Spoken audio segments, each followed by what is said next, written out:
episode 17. 17. Damn. Let's go. Hey, I want to say for me, I've been saying this a lot, but it's always special for me when we have guests from Oakland because we don't talk about this enough. But Rene, my guy here, he's a legend from East Oakland. I'm not a legend, man. Only a couple people lied to you about it, but it's good. I build you up, man. All right, I appreciate that. If Ray Young says that you're a legend, you're a legend. Listen, you listen to Ray Young. I agree with that. So, but we got my man Jake here. How do you pronounce your last name, Jake? Lustig. Jake Lustig. Yeah. Jake, I had the pleasure of meeting through the homie Weston Ramirez. Shout out Vato Trompa. thank you, sir. I feel like Weston's like one of the most connected dudes I know. Yeah, for real. Mm-hmm. But it was funny because I met you on 4th of July, and Weston, about a week ago, sends a group DM, and he's like, you guys need to meet. I think Jake should be on your podcast. I'm like, bro, I've already met Jake, and he's a legend. He pulled up in his Cougar. Yeah. You have a badass classic car. We live somewhat close to each other, but thank you so much for coming. Thank you. Thanks for having me. Thank you, man. Our minds are going to be blown just because for Rene and I, I'm super happy right now because when I first met Rene, he was like a Jameson guy. And when regular whiskey, no just problem with plain. that. There's no problem with that. That was my go-to. But I'm going to admit some things on this podcast, okay? And we're going to break this shit down. But when I started getting into tequila, I was like, where's the Casamigos? Uh-huh. And it wasn't until really, if I'm being hella real, honestly, I think it was meeting Wes. And Wes, showing me some really badass tequilas and mezcals. And now I'm in a place now where, it's hard to wrap my mind around how many people drink shit tequila and how much shit tequila is out there. Yep. And how much, we can go on and on with totally that. Changed, yeah. Yeah. So, but yeah, thank you for being here, man. So how many years has it that you've been founder, creator? This year marks 30. 30 years. Crazy. 1994 was the number. Whoa. Man, an empire. Wow. So 30 years. 30 years, man. 30 years. That's legit. Yeah. That's wild. One of the things that you're going to obviously break down that we saw last night was it sounds like part of your journey was just having the courage to go out and make connections. Would you agree on that? Yeah. Like anyone say, truth be told, it wasn't about a plan.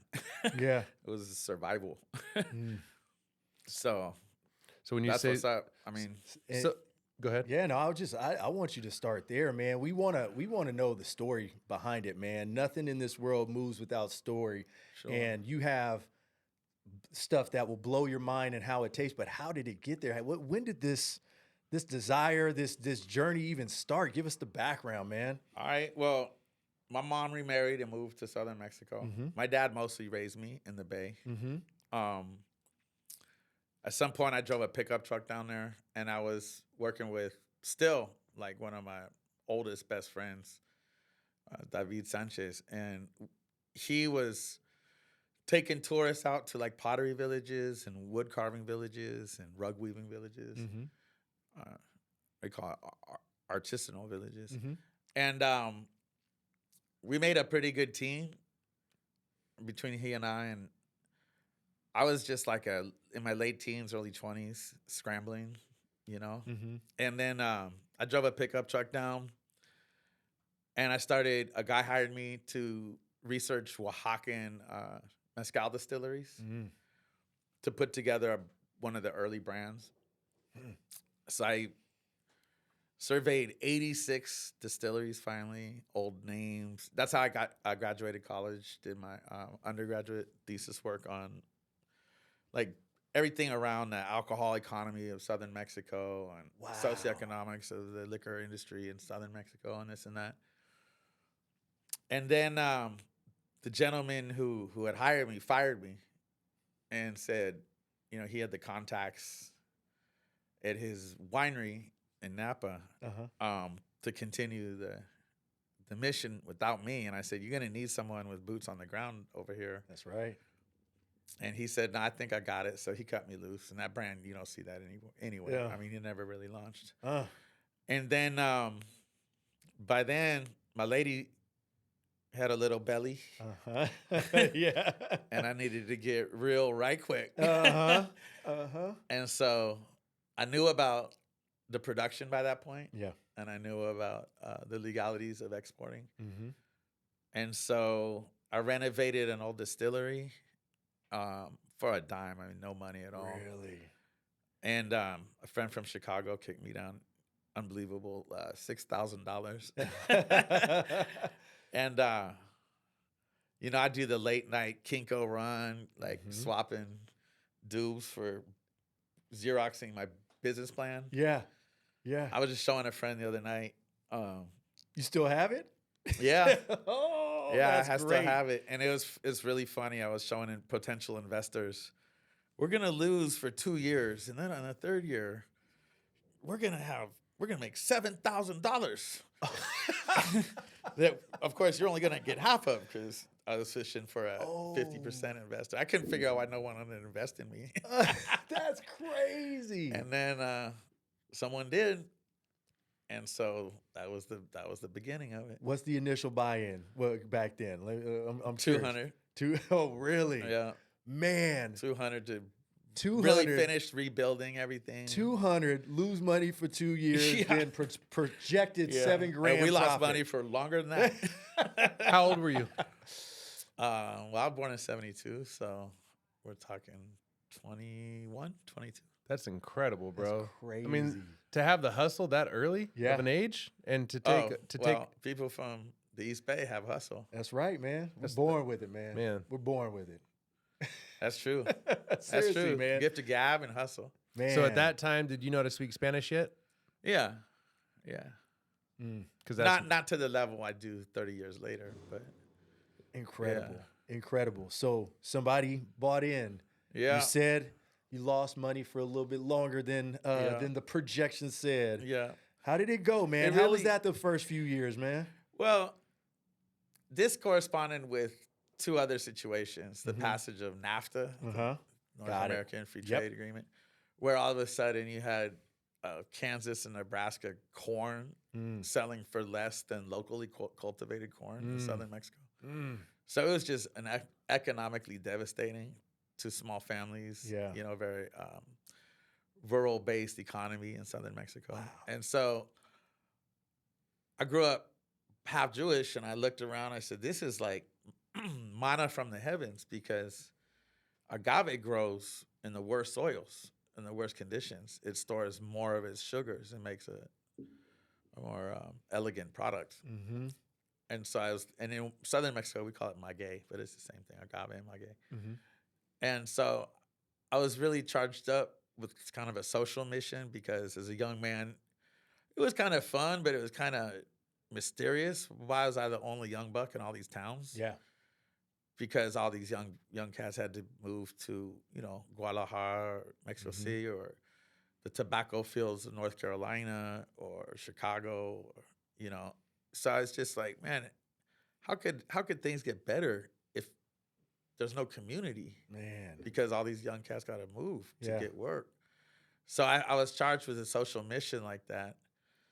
That was one big thing. And then, like I say, the personal need. So it was just, the impetus was just get it done. Wow. You know, it's always been that. Yeah. Wow. I don't, as they say in Spanish, familia. Yo no vengo de familia. I don't come from a wealthy family. So, man, you know, that's crazy. Oh man. So, yeah, it's been a fun ride. Boots on the ground. When did it start to turn for you guys? Obviously, you had to overcome a bunch of hurdles. Took longer than expected. When did it start to turn? Oh, I'm not sure it even has. I've tasted this stuff. You're lying to me, man. Nah, you know, I'm always surprised when people admire or respect the work that we do. Yeah. I mean, I'm gratified, but I surely don't expect it. Yeah. It you know, as people will frequently say, it was good to come from kind of nothing in it. Because one thing I learned early on is there's a lot of great products in the world. Yeah. And there's a lot of great bars and restaurants and stores to sell them. Mm-hmm. But it's the route to market. Yeah. That's the key. So pretty early on, I got with a good distributor, a big one. But working with the salespeople, I realized that they really didn't know how to sell agave spirits. And the way the distribution game works is you go out with a salesperson running a route, you know, and while they're doing inventory in the back, you like pitching the wares to the bar manager or the store owner. And I finally would just be like, hey, I'll sell all the things on your list that you have to sell. Yeah. Just watch out for my brand in the long run. Yeah. And so really I was doing it was like reciprocal. I was doing a service for the salespeople because I knew more about those products than they did in many of the instances, especially with California having 40 million Latinos. Yeah. You're talking about when they said the salespeople, you're talking For the distributors. Got it. Yeah. And you're saying you know about that because you've been in Mexico, you've been at all these. Well, I knew the brands. Yeah. So I would help. And then, you know, I became impressed upon having the mission to create a Latin market division within the distributorship. So they said, well, you supply us. It's kind of awkward for you to create a division here. So it was that was a curly shuffle, you know, 2 different business cards for different to present myself differently to different suppliers. But wow. The big boys, you know, Pernod Ricard, Diageo, Jim Beam, you know, the big Campari. Yeah. And so, yeah, I was that guy who understood the foundations of tequila. I remember in San Francisco when I finally got 26 accounts to move off of mixto, which is a combination of like cane alcohol with agave. And I just thought, like moving people off Cuervo Gold onto like a real 100% agave product. I got 26, and that took me, you know, half a year to accomplish that. But it's always a challenging, shifting universe. Now, 100% agave doesn't mean anything because a big transformation happened in the industry that's kind of put that on its head. So is that recent? And when did that change? Because I need you to talk to people like me who we love, but we don't know what we're drinking, right? Kind of. Now I'm agreed, but I'm looking for things that don't have additives. I want good stuff, and I've been blessed to be around a lot of good friends who are bringing stuff directly back from Mexico as well. Right on. And you can taste the version of it that I buy here with the same kind of bottle that they have, and it tastes completely different.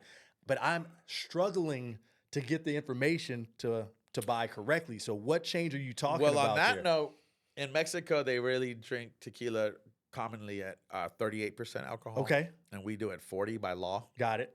When Prohibition was repealed, the teetotalers didn't exactly like go home and fold up shop. They kept petitioning what the laws would be like as liquor was re-legalized in 1934.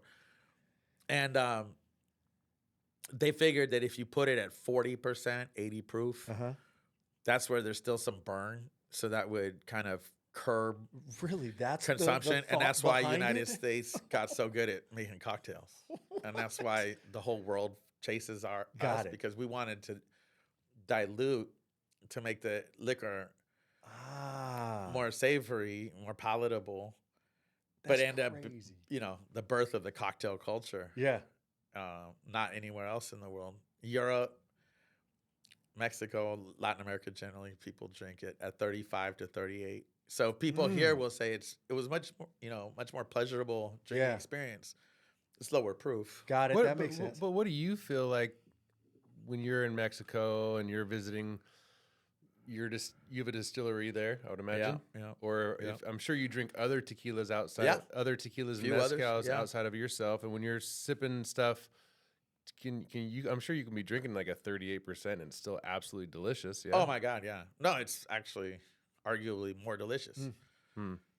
And commonly, there's also 35%, which really mixes with food much better. Wow. And, as an accompaniment to a meal. Yeah. 40 is still a little bit of 40%, 80 proof is still a little bit of a stretch. But the big change really happened. It happened in so many industries. Consolidation, globalization, multinational corporations consolidating. So really a momentous or monumental, whatever the word is, occurrence happened in tequila with Patron.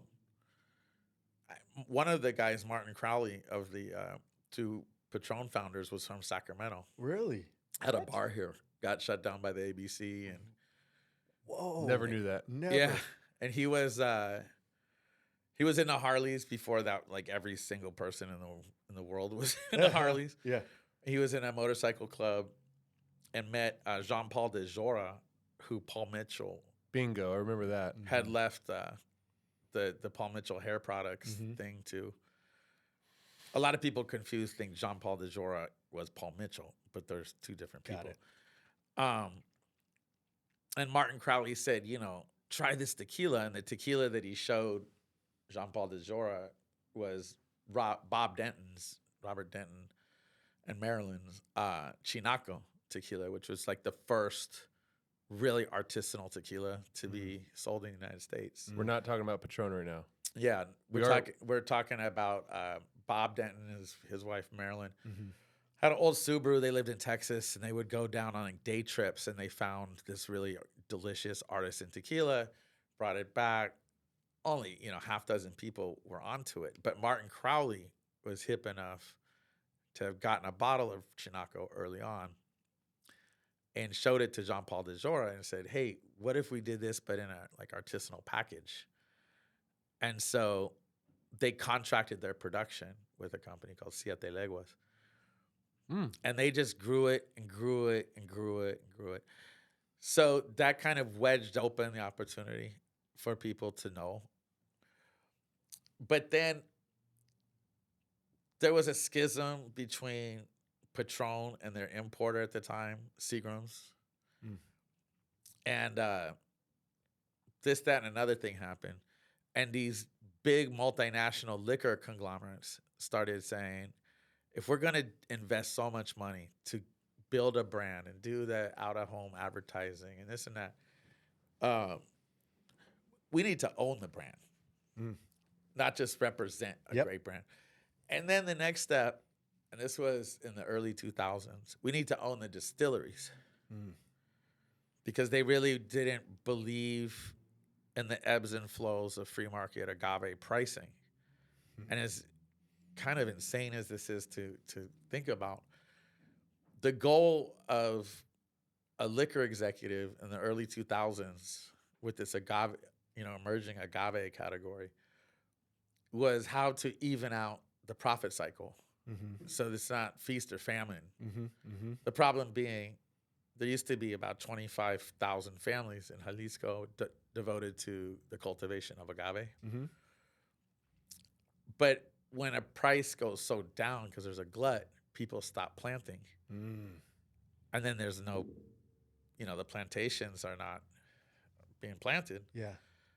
And so there's a scarcity, and then the raw material price skyrockets. Yep.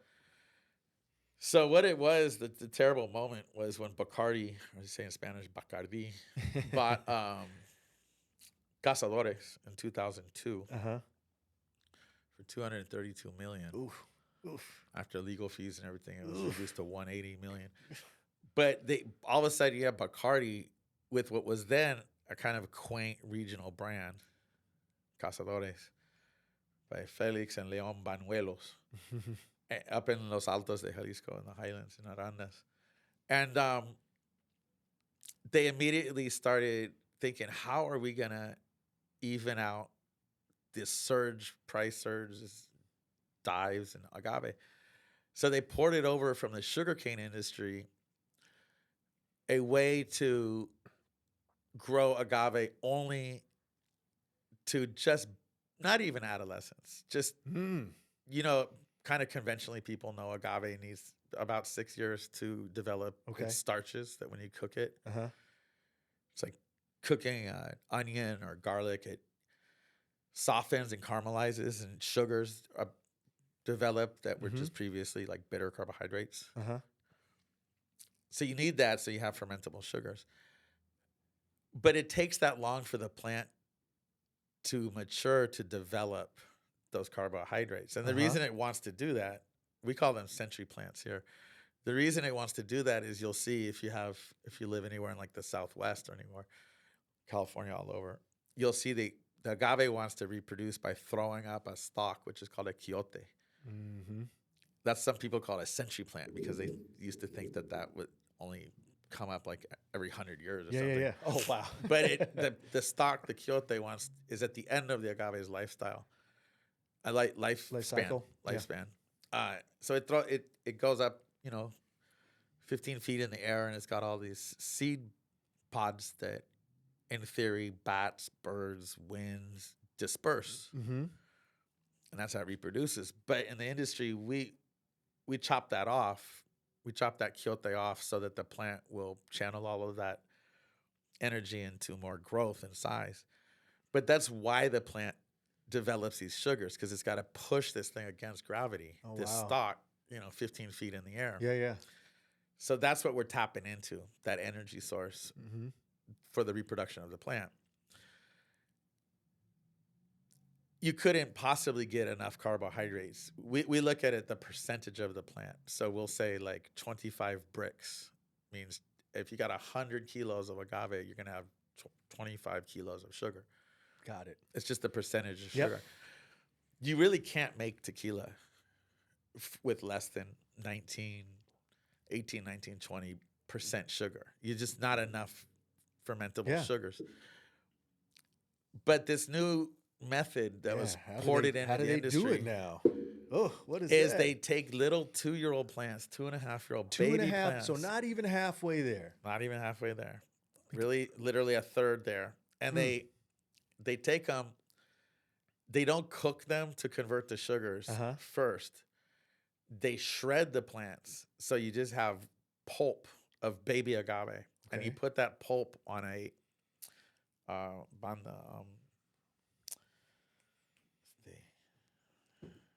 what do you call it? Kind of belt? A conveyor belt? Yeah, conveyor belt.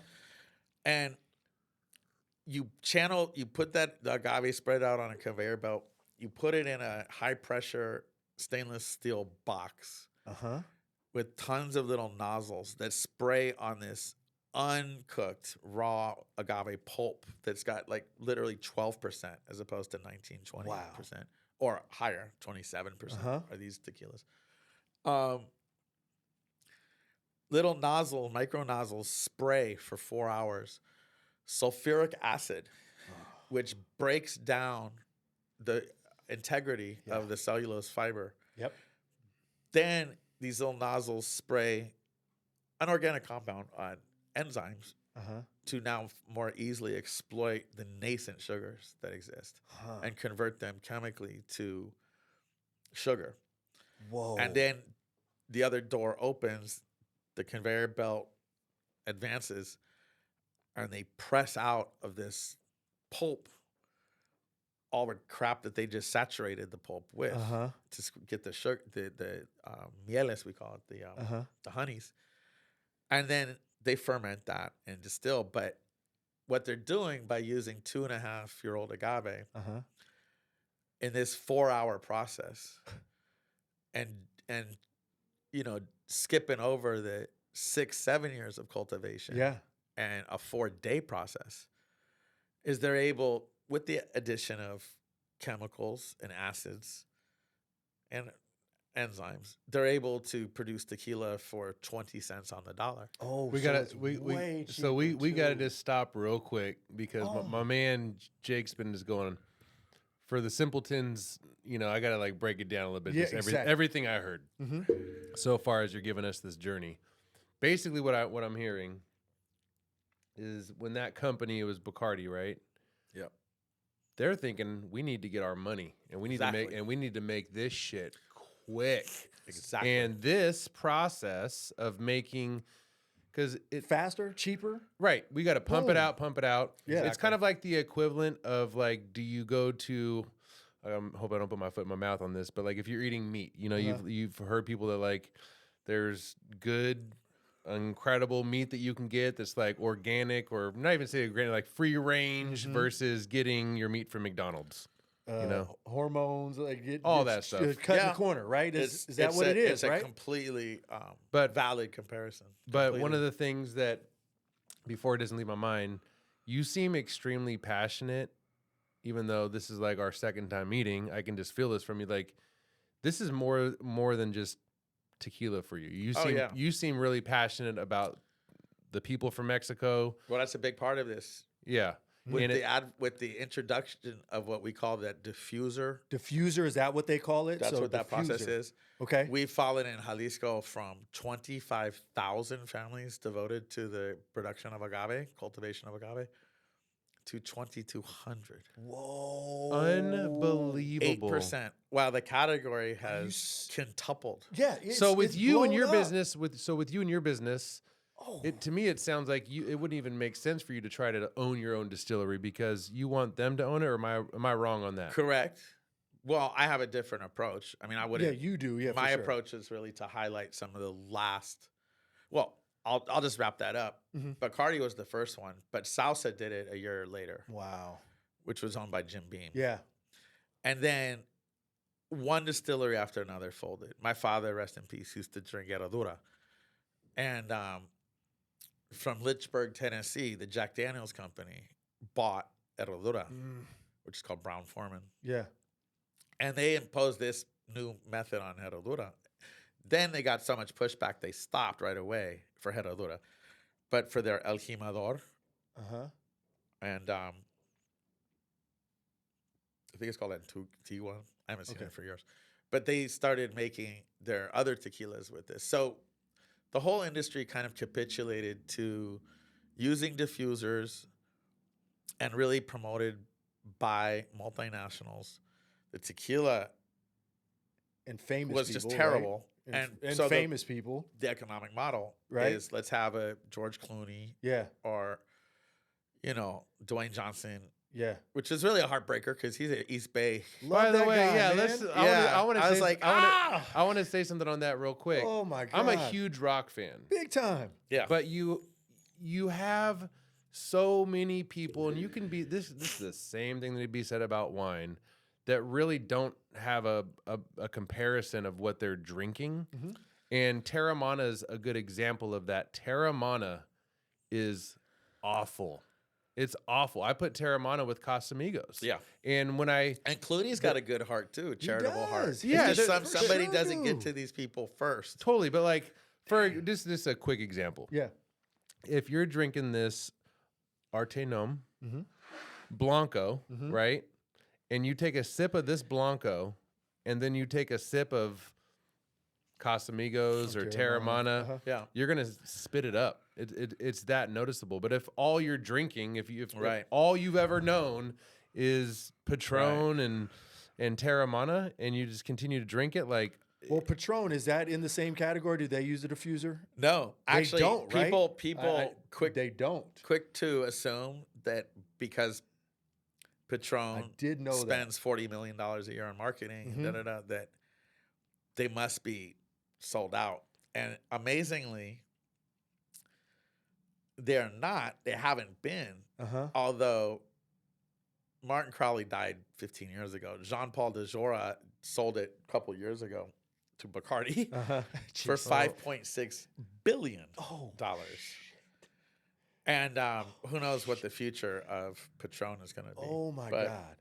It's gonna go one down, thing I had to fight for to try to sidestep this whole conundrum is actually I worked with the Tequila Regulatory Council for a while to put the bricks of every selection of ArteNOM on the lower right-hand corner. Wow. Because the Tequila Regulatory Council won't allow us to put made from mature agave. They won't allow it. They said that's a subjective term. What's mature?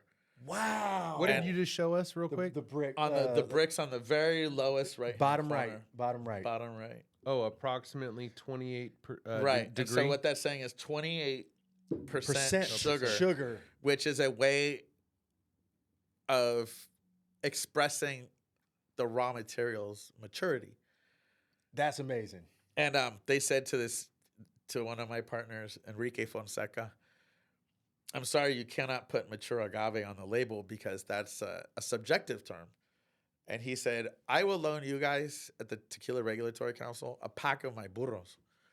Because out in the orchards, by the way, an agave is not a field, it's an orchard. Oh, wow. Out in the orchards, the burros will only nibble on mature agave. So they could teach you, Tequila Regulatory Council members, how to determine the objectivity. Wow. I thought it was great. Wow. But they didn't. They still don't because, money talks and everything. They're that's influenced that way. I get it. Wait, maybe I'm lost, but I think that this is a good thing. They're trying to regulate people selling stuff. Well, the Tequila Regulatory Council is a trade council made up of members who are owners. Mm-hmm. So you have the guys making now all of Cuervo, all of Salsa, so many companies are just 100% diffuser. Yeah, and they're paying. The reason the CRT parking lot's full of S500 Mercedes and not little Nissan sedans is because those big boys are paying a per liter production fee tariff. It's like whatever, a fraction of a penny per. But those big guys that are doing millions of cases of diffuser products are keeping the lights on. I'm following every bit of what you're putting down right now. And remember how I said it's hard for people like me to even know how to find some of this stuff. They purposely keep that off of the label, under the guise of it's subjective. It's not subjective. We know what a mature agave plant is. Let me ask you, if I walk into any grocery store or liquor store, what percentage of the tequilas on that wall are diffuser? 90. But so then I started thinking how to really herald the artisanal producers that have withstood the pressures. And there's a little known thing. Well, now it's much more known. I'm sorry. The gnome. This repo is ridiculous. It's pretty damn good. I'm sorry to cut you off, but can you please, Rene? Can you? I'm looking at it. This is like how many others put the Not one. You're the only one. I had to fight for 3 years for that. Oh my gosh! But the thing about it is, once you realize each tequila maker is assigned. Each tequila maker is assigned a number. It's irrelevant. The number. It's not.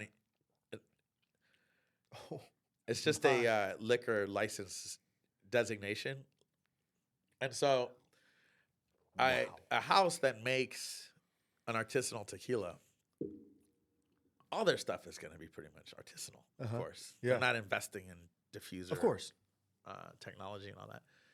So I started thinking, how could we really call them out, illuminate them? And for me, the most non-baloney way is just their liquor license number. Like if you go to Kentucky, they got on an old wood placard in these old Kentucky distilleries, a DSP, Distiller Special Permit, I think it means. It doesn't matter who owns the distillery out there in Kentucky. It could be sold from Heaven Hill to Jim Beam, but your DSP stays the same. So I thought, this is a real shout out to the maker without having to use flowery, gimmicky language. It's just a selection from 1579 or a selection from 1414. Wow. And then that has really helped. I mean, their craftsmanship and devotion to tradition is the underpinning, but it's helped illuminate the importance of who's your producer over who's your brand. Oh my! Is you can move brands around. Someone, Pepe Gonzalez wants to charge you so much, and then he raises his price. people go, well, God, I got to go to this other distillery. But the flavor profile changes. Yeah. So I thought it'd be so much better to hang what you're drinking on the gnome, the Norma Oficial Mexicana. You need to explain this to me so I can understand. I love it. I'm following you, but explain it again. So what does 1414 mean? So that is the liquor license, production license number given to the Vivanco family. It's on everything they make. So you could be going to Safeway, getting a half gallon from the bottom, floor shelf, or you could be buying some $1,500 monstrosity. No tequila should ever cost anything like that. But every single tequila by law will have that 4-digit number. Usually it's just, very quietly placed by the barcode on the back label or something. So it's a bulletproof way of knowing that this shit's Who makes your stuff? This shit's legit. And you're saying the lower the number, the better because of how old? Got nothing to do with that, actually. Gotcha. It's just a number. Okay. Just a number. What does ArteNOM mean? So I was trying to say, let's look at understanding these gnomes, which is shorthand for these liquor license 4-digit numbers. Got it. Okay. Let's look at them and understand the art of the gnome. My God. And what is amazing, I love it. and I'm not, to each their own, like I'm not trying to pat ourselves on the back or myself on the back, but it is now a fact when you drive around artisanal distilleries and even big ones in Jalisco, their employee shirts all include the gnome now. Oh, wow. Their billboards, the gnome. I mean, the concept of knowing what you're drinking by knowing the producer really hit home with artisanal producers. And they've subsequently been flooded with, requests to produce other craft brands for other people. And it's a beautiful thing because ultimately it illuminates like the last 10 or 12 handcrafted tequila producers left.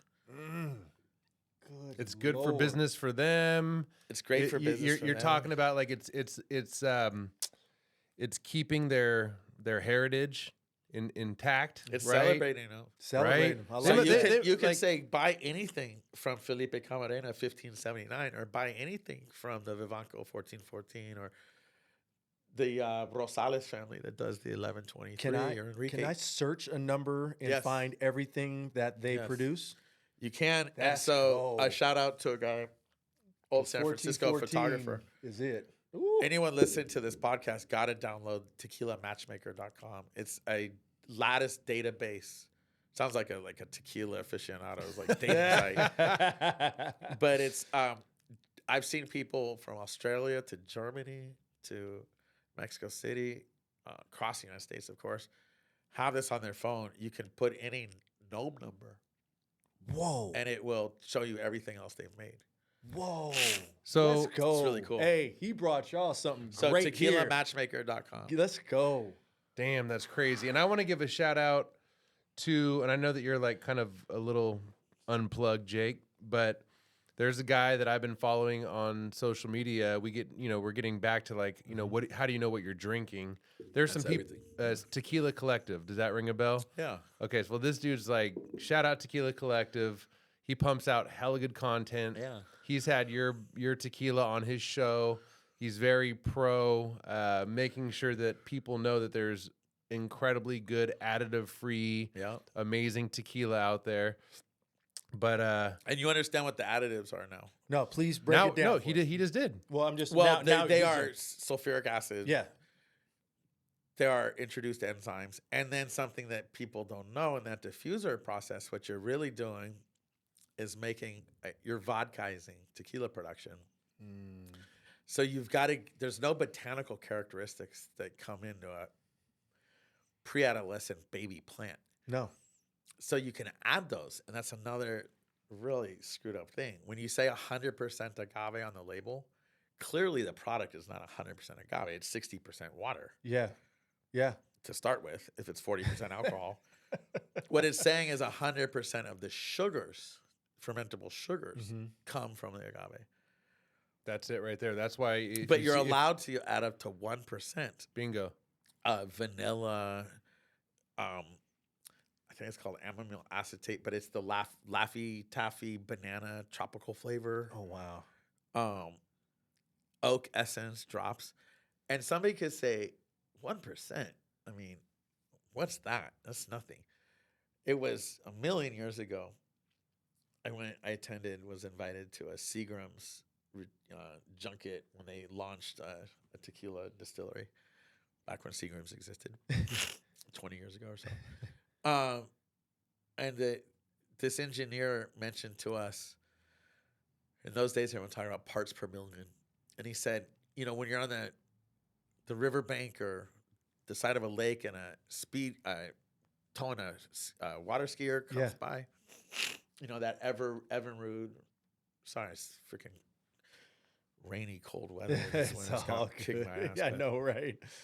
When an Evinrude, Johnson Motor, whatever goes by, and you smell that exhaust in there, we're talking 5 parts per million gas fumes, and it reaches you on the beach. Yes. And we're not, we don't even have like a canine olfactory system or anything like that. It's like 1% is a hell of a lot. Yes. That's crazy. Yes. That's crazy. So when they're like, yeah, it's tropical flavor, and, it's nice, and they add glyceride so the sugars adhere better to your palate. I mean, it's just it's just such junk. Man, I'm learning so much about all this stuff, even with food, and we hear this stuff with wine and everything like that. There's a lot of people that are trying to do the right thing, and they allowed to get lied to, right? And from what I understand, like when people are breaking down like there's not a healthy alcohol out there, but tequila is number one. They're not talking about the 90% anymore. Right. They're not talking about that. That's foreign substances in the drink. Right. And again, I want to find stuff additive free, and it's hard for me to find. Bro, and it impacts, with the tequilamatchmaker.com, they have an additive free list. But it is restoring jobs to the. So going back to what you said, this is bigger than just tequila for me. It truly is, because when I started in Mezcal,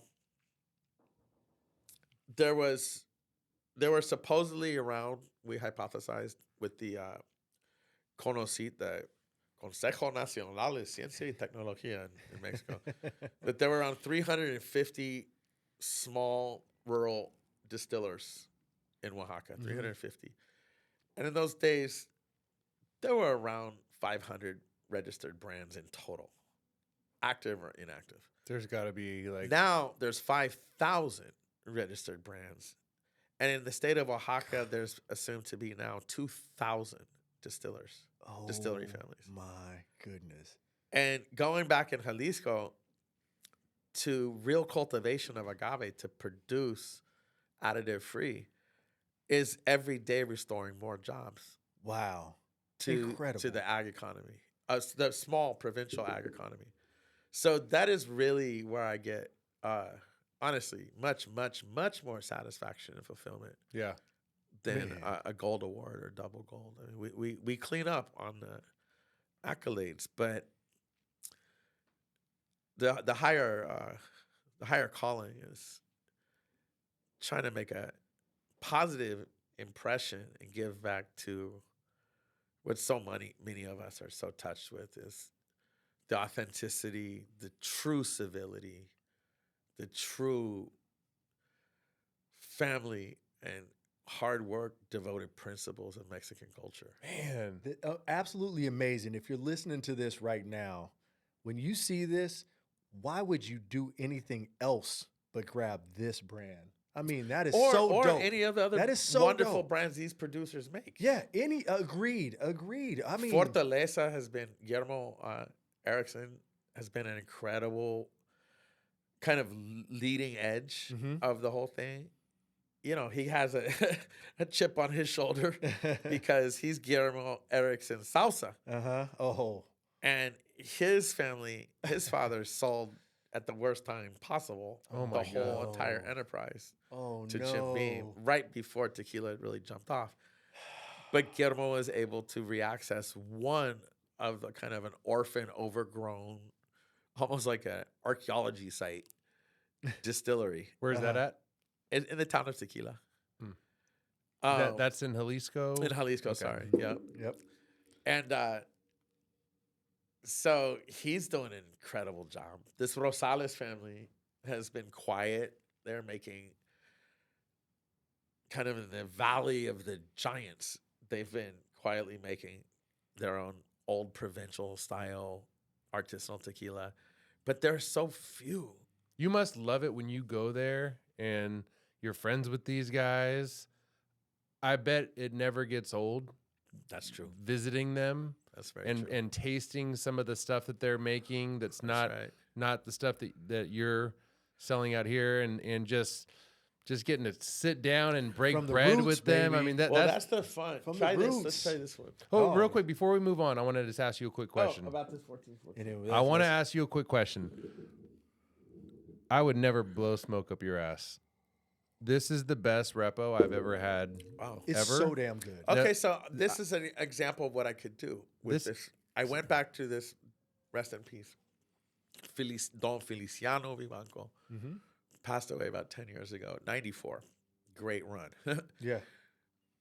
He read in a National Geographic in 1957 that Bordeaux winemakers were extracting yeast cultures from their vineyards to ferment their wines.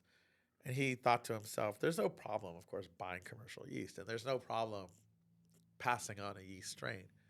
But how intriguing to scrape those long, rigid penca leaves for yeast and picking up pollens and this, aromatics from trees in the environment, and developing the culture in little petri dishes in a little refrigerator, until you've got enough to inoculate a batch.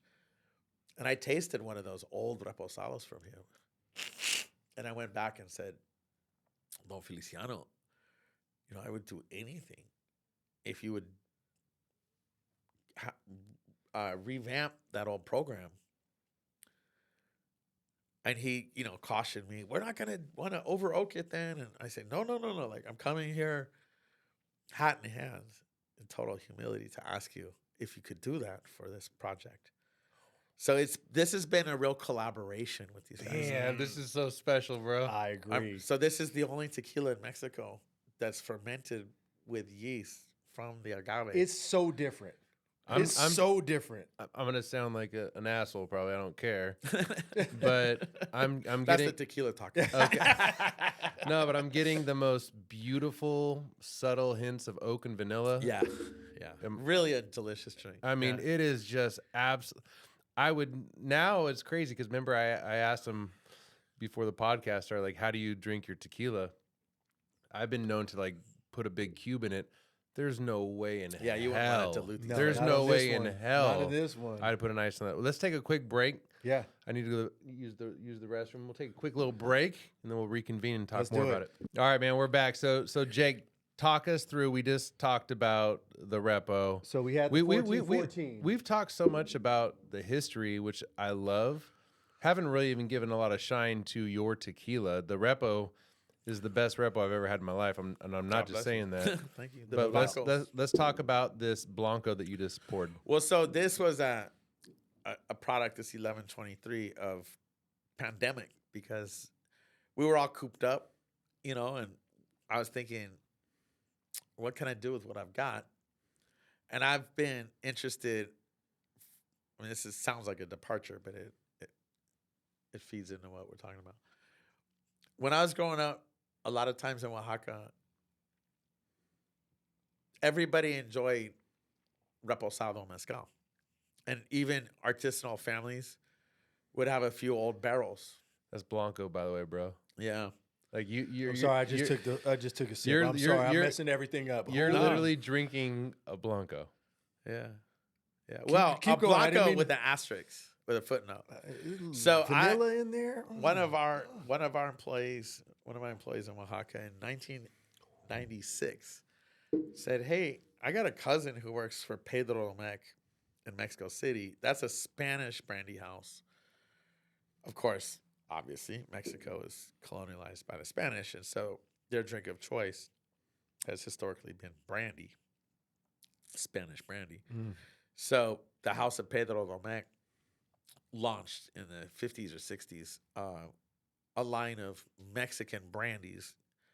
The most known of is which Presidente, and then Don Pedro, and Azteca de Oro, which they call Mexico's cognac because it's a really fine, well, it was brandy.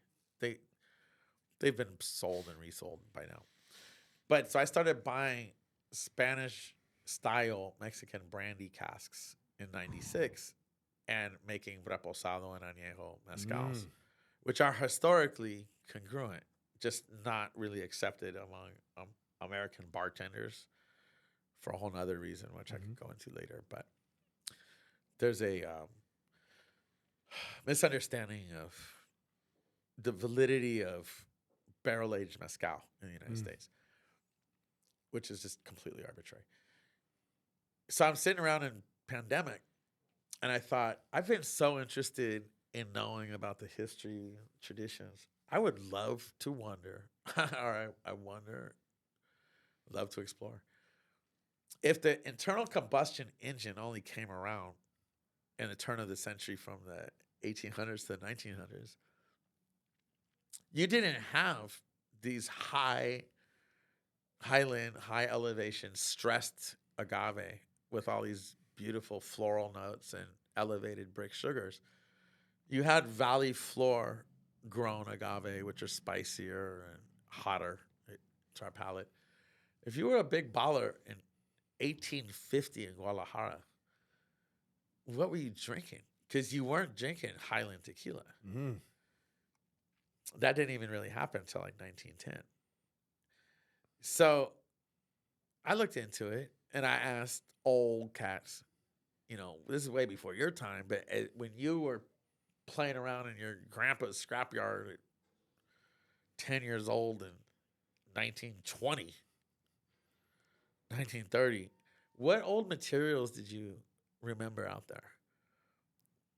And people responded, well, the way they used to make a high-end tequila in the 1800s was they would let it rest. They didn't, reposado as a category wasn't invented until the 1970s. So nobody had a real word for it, but you would let your Blanco rest in these big oak tanks. And also I launched Espolón tequila, which is a global brand. And that gentleman, Raul Plasencia, que en paz descanse, he came from an old history. And he told me, I love your Don Amado mezcal because it reminds me of the tequila my grandfather used to make. Well, hold on, let's stop you real quick. Reminds him of the tequila. So a mezcal can remind you of a tequila? Yeah. What is that about? That's when I actually ventured to go meet this guy to ask him, what is that about? And it wasn't until a few years later, someone sent me the original Norma Oficial Mexicana for the production of tequila from 1948, I believe it is. It looks like how we make mezcal today. It's how they used to make tequila. And I was like, oh, Don Raul wasn't bullshitting me. The way they used to make tequila is like we make mezcal today. They fermented with the fiber. You weren't allowed to add water. A lot of parallels. So when he was tasting my Don Amado, very pure is what I'm hearing. Apart from pure, just the method of cooking the agave, the method of fermenting the crushed agave. There's a lot of parallels to how we make mezcal today. So I went on this. I thought, I've never used whiskey barrels because a student of history, Mexico is not aligned with American whiskey at all. I mean, the United States has invaded militarily Mexico 7 times. As cultural leanings, they look towards Europe way more. They don't drink. I mean, they got Vicente Fernández Chente for Jack Daniels a few years ago, and there was a little brief spike in American whiskey sales that as soon as their contract ended, drop back to zero. Like they don't have a palate for whiskey, but yet bourbon has been on a rampage. And by bourbon law, you got to be 51% corn, Yep. got to be minimum 2 years, got to be charred barrel. But the curious thing is got to be a new barrel. So bourbon industry is kicking out barrels around the world left and right, Yep. $80 a pop. But it's imposing a flavor change on everybody because another part of the bourbon law is they have to be charred barrels. And char is like carbon filtering. Mm-hmm. And that's taking out a lot of flavor. Don't you want the old barrels? I mean, You don't want any bourbon because it's got this char. In my subjective no. opinion. What I'm saying is, in this like the tequila we're drinking right now, don't you use exhausted barrels? You do. Yes. Okay. Yeah, you're right. Got it. So I thought See, I'm smart as shit, dog. He You got are. You're one. shining. He You're got shining. one Come on, Jake. answer right. Hey, Jake. All I want to do right now, real quick, I'm gonna say this real quick. I need to get my ask. Please tell me real quick in the future I can go to Mexico with you. Is that a no? Hey, Man, come on, Jake. Say it. I'm concerned with you. All I'm That's why he's laughing, man. Jake, all I'm trying to say is, I promise. Two white boys in one room in Mexico is one white boy too many. No, what I'm fucking Jake. Look, I'm gonna give the shout out right now. That's a. If I bring Weston, Oh man. if I bring Then you're Weston, talking about 3 white boys in no, Weston Ramirez, if you hear this, because I know Weston's listening to this. Weston does not Weston doesn't identify with that hat. I'm clowning. All I'm trying to say is, But anyway, to finish this one up, Yes. I just was like, I have been using old brandy barrels, which is historical, not whiskey. They've been holding mezcal for years, which is the way tequila used to be. And it had to be valley agave and a valley producer, not a highlands, to be, historically congruent. Guillermo Erickson, Salsa bless his heart, makes Fortaleza, which is so freaking good. But he's like the Pappy Van Winkle, they're calling him now. damn, Of tequilas. He has no extra production capacity. And then there's this quiet family, the Rosales family, that does Cascahuín. Oh, what great people. What a great old school family. I'm just noble and beautiful. And so I went to them and said, let's recreate an 1850s tequila with my mezcal barrels that were cured on brandy, which is like Spanish legacy, have been holding mezcal forever. And I'll run you up continuously 20 barrels at a time and flash age your Blanco. bro. Flash. Bro, age. let's just stop real Just quick. for 20 days, That's- 18 days. And so what we're tasting right here is the most, we say in Spanish, no hay panadero que habla mal de su pan. There's no baker that speaks ill of his bread, which is a way of saying we all think our shit don't stink. Of course. But this is the throwback.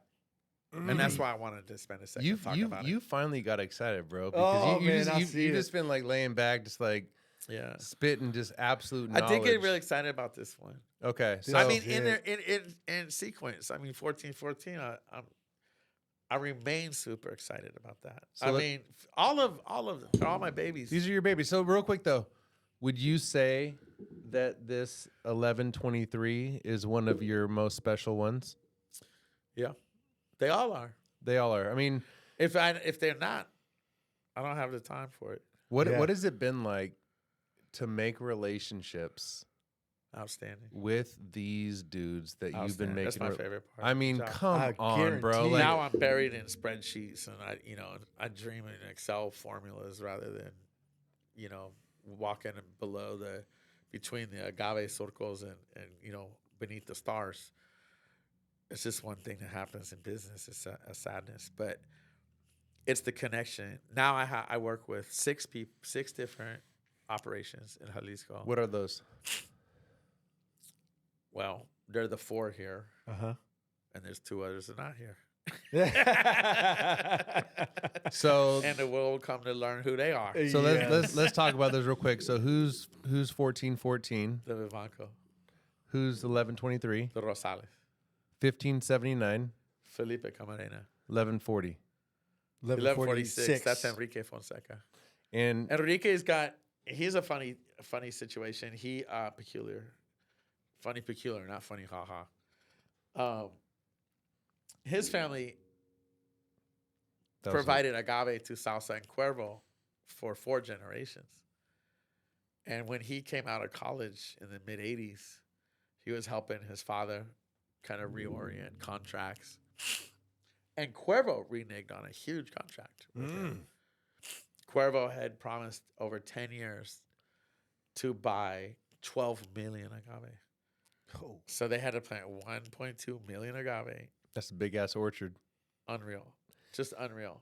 And it was only in year 4 that Cuervo broke their They price literally agreement. broke it? Yeah, they said, we know we told you we'd pay you, 1 peso, 80 centavos a kilo.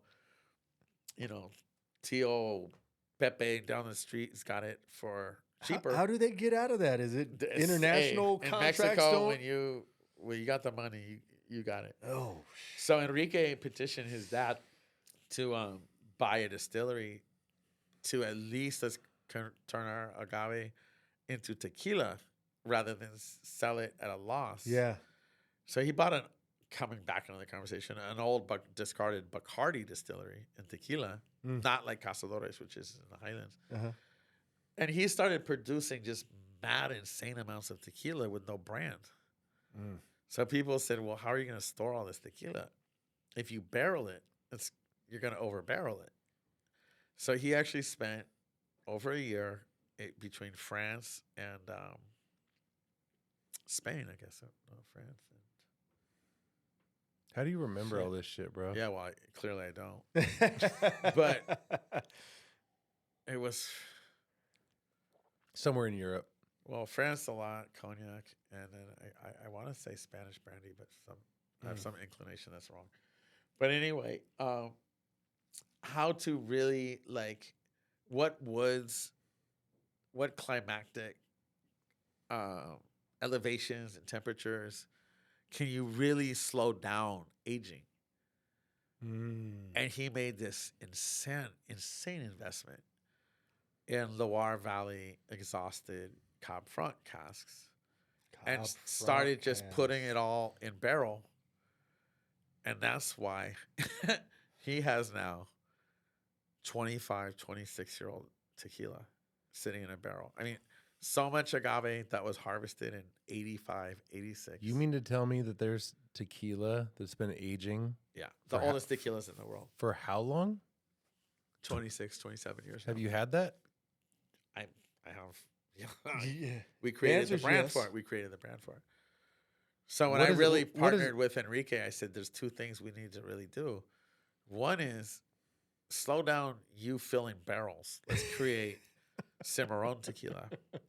So that's where this comes in. Yeah. So we could really, we're moving 50, 60,000 cases a year of Cimarron.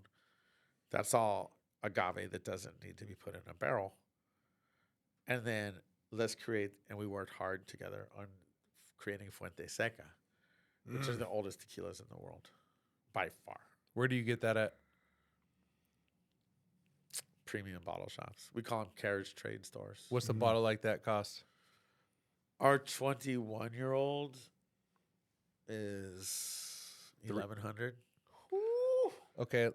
And I chose a very just an old Armagnac bottle, kind of like you go to the cheese store, get your cheese, you go to the bread store, get your bread, you go to the liquor shop.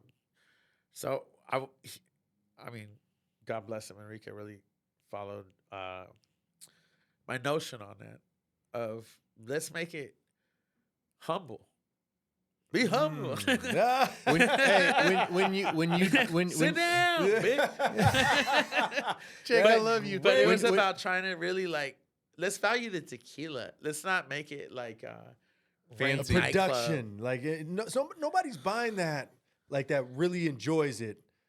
to go show it off like that. They're going to freaking taste That's it. it. It's going to be amazing. Let me ask you I feel you, man. Jake, let me ask you a question. That's exactly right. When I know my buyer on that product. Yeah. When you drink that, what does that do? I mean, does it put you into a place like that's like a time capsule? Like no. It doesn't do more for me than 1123. Really? No. All right. Interesting. I love it. It's just fantastic. Okay. The story makes you feel different, but yeah, I get it's got to be hard for you to put a price tag on your babies here. Well, I've always been terrible at that. I mean, he did say he Enrique dreams in Excel for that spreadsheets. Yeah, so that's where it comes from. So Enrique does. What was the price of agave at the time? Mm-hmm. Let me do an Excel extension spreadsheet on what's my ROI at 2.5% or 3%, which she'd be happy to make over the last 25 years. And what's inflation? Boom, that's the number. 1,100. Bingo. That's the number. Wow. Do you have a bottle of that at home? Oh yeah. Man, Jake, we're kicking it, man. We got to figure out. He pulls up in the Cougar, but I'm trying to. Apparently, he's coming over to drink 1,100. He's going to Mexico with you. I don't want to bust you out, Jake. But here's the deal, man. We're neighbors, okay? Weston's our brother, so we're gonna. Hey, no, it's a mutual love, man. I want to go buy stuff from you. I'm feeling y'all. The thing I love about you, bro, like I'll say this is, you are so freaking humble, bro. No, like, no doubt. You're literally from the ground up. First of all, you spent time in your youth in Allendale, down lower High Street, So, Oakland. East Oakland. No doubt. Hey, I gotta stop everybody. He talking about the street I grew up on, Allendale and Oakland, man. Say something. You learn how to keep your eyes down. Thank you. You're not walking by, peeping out people, checking out people. And you remember growing up. And you got some teeth and some knots on your head. That's right. For where you got it wrong. and when you grow up in Oakland, the ones that were high signing. Do you think that there's a part of your success in your journey and what you've been through comes from where you're from? I couldn't tell you. Okay. But I know I could tell you. I know it's the prideful ones that get took out. Yeah. I guess what I'm trying to say is this. My man here is very successful in his life, but I mean, like, bravo. That's how you didn't grow up in the suburbs, and I would say that it's really not where you went to school. It's more of who were you around, right? Yeah. Who were you around, and like this, like that makes so much of who we are. Agreed. You know what I mean? Adversity always does. Yeah. Yeah. And even more than who you around, you undeniably true. And we talked about it off camera, man. Like, we're so disappointed in what Oakland has turned into. It's never been a great place, but growing up is a lot different than what it is right now, right? True. And I've been always so proud to be from Oakland. Yeah. That's the reason why I'm so acceptant of everybody from all different race, colors, and creeds. Yes. And when we were young, that was the most diverse city in America. Exactly. Even more than Manhattan, which is incredible. 100%. That's 100% true. And then on top of that, when we were growing up, I would go outside of the city limits, and we go to other cities, and everybody wanted to try to act like they're hard, so they had to prove something. So you had to be worried out there for people. When you're in Oakland, people knew they were hard. Like, as long as you weren't messing with them, they weren't messing with you. They ain't had to prove nothing. Well, it's one of those places. If you can make it there, you can make it anywhere. Thank you. Brings me to a point. This is a funny little. You're right, man. I love you. I appreciate you. A funny little twist in it. But my mom, when my mom first met Rene, and I go, yeah, I forget. Where's the story about to go? I forget. Another shot. I forget how it got brought up, but I'm like, no, Mom. Rene's he's half black, half white, and my mom goes, "What? I thought Rene was Mexican." Yeah. Well, you could be fitting anywhere in the world. I mean, I was called Puerto Rican a lot growing up. You could be Arab, you could be anything. But when coming out of Oakland, we always feel like we can make it anywhere in the world. So I know many of our friends have always said that. So and ability to take one's lumps too. Agreed. It's never been given. I want to like go back to it. Take me to you visiting all of these legends, bro. Like, what was that like for you, bro? Like, Well, it had to have been Yeah, just so like you- absolutely like game changing for you to be It is this always young been. dude from Oakland. Was it intimidating? Like, what was that like to meet all these dudes? Well, Berkeley and then Oakland, by the way. No, too. you went to Berkeley High, right? Yeah. Is that what I heard? I went to Berkeley High. Beehive, I McClymonds. love but I'm talking about I when go fuck up at Berkeley High and I go to McClymonds to make up my classes. so no when you're Back house, going too. to Jalisco and Oaxaca and like all these beautiful places in Mexico. Walk us through that and what that Well, felt it was like. a very different era. Okay, that we had in 1993 the Zapatista rebellion with Subcomandante Marcos. Que vive Subcomandante. What does that mean? Long live El Subcomandante Marcos. He led the Zapatista rebellion, and Is that a good thing or a bad thing? a good thing. Okay. I mean, depending on who you ask, but for me, it was a I mean, I can tell people's how you said it. It was a good thing. a people's struggle, you know, against NAFTA, against you know, massive exploitation, the 1% thing. Bullshit government. Trying those to make money. things. Trying to make money. Those things. Edit that. Get it? I get But it. so it was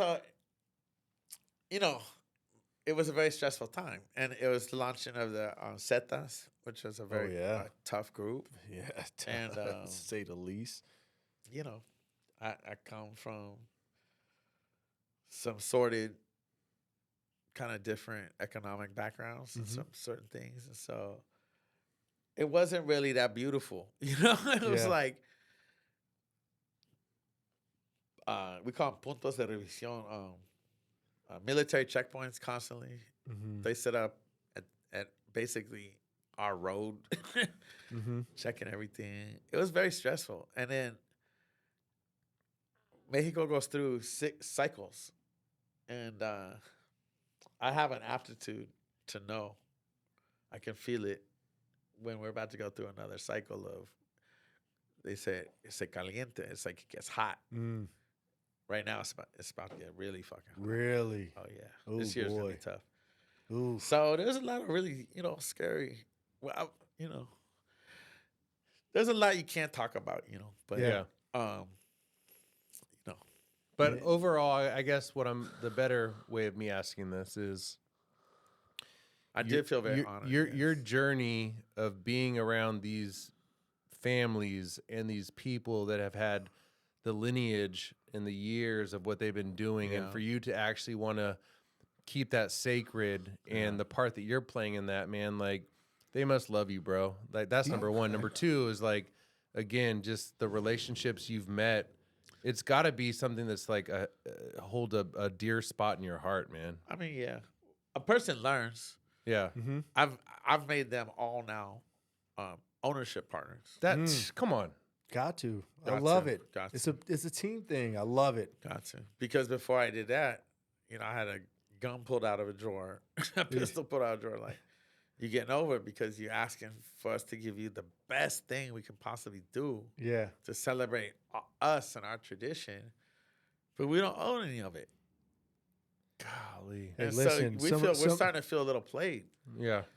And a pistol was drawn out the drawer to underscore Listen, for emphasis. And I was like, no, I hear you. You're right. I hear you on the principle of your argument. I hear what you're talking about. So it hasn't been easy, is what I'm hearing. Like the whole journey of course through. not. Yeah, Nothing's easy. The whole journey through hasn't been easy. If it's easy, it's no fun either. Yeah. And here's what I'm happy about next, though, with how amazing this is. We get as much of this information out. Like, I'm destroyed on the regular stuff, man. Oh, I'm you never should going be. back. You're done never. There's now Never going an back. accessible list. TequilaMatchmaker.com. I'll tell you one thing that's really been also a blessing for me is I had the same business partner for 28 years. Who's that? A gentleman. So is this A somebody? gentleman, not a scholar. Okay. So is But, this somebody that you met during your early, obviously, yeah. in Mexico? Okay. And it's been really great to grow as an individual with the same business partner for 28 years. I mean, tremendous. You go through highs and lows, births and deaths and marriages and divorces. You go with the same business partner. That's incredible, bro. It's a really wonderful benefit to the whole thing, I would really say. So I want to take a turn real quick. So you're a young buck, 21, 22, getting involved in this. You're meeting people. You're obviously, I'm imagining like let's call it the 18-year-old Jake, and you're drinking probably shitty tequila. I'm imagining he was the 18-year-old Jake was in a courthouse drinking nothing. But anyways, you start meeting people, you start drinking good stuff, you start getting enamored in it. You're creating your own thing. At what point did you start finding out about mezcal? That's what I want to start learning. Well, it all was that. It all started there. My stepdad had taken me to this distillery when I was 16. Really? And so when I had this tourist couple on these rug weaving, pottery, black pottery, artisanal tours. Yeah. And these people said... In Oaxaca? In Oaxaca. And they said, can you take us to a mezcal distillery? I was like, And I called my stepdad, my ex-stepdad by that point. And I said, Tomas, remember that spot you took me when I was like 16? He said, yeah. It's here, go left, And I went out there, and I didn't know anything. They remembered me. Really? They remembered me from like 4 years before. Yeah. And I said, so what is he doing? What's that guy doing? And I was translating to these tourists, this couple. And that was the most monumental or momentous. I should look that up when I get home. What word to say? Monumental is the right word. Monumental. I charged them $10 an hour. I still remember to this day for the tour. And then they got inebriated, and they gave me a $300 tip. $100 bills. How old were you? Like around 20. Oh, you were stoked. 21, yeah, something like that. Oh, and so I sat on the edge of my bed. I still remember it just like yesterday. And stood there looking at these 3 $100 bills. Only got 2. And look at them and just said, this is what I want to do. Oh my we God. found it. We got there. That's where it started. The street hustle, man. I love it. So man, this started early for you, bro. And the passion just kept on growing and growing and growing. Yeah, that's true. Man. That's true. So real quick, who's Don Amato? So Don Amato was an old man who lived in a little town called San Juan Hayacatlan, about 2.5 hours north of Oaxaca City, in a place called La Canada, where it was just terrifying to get to that town. You had to drive down a dirt road with like a 2,000-foot drop. Just a very scary area and very outside the law kind of thing.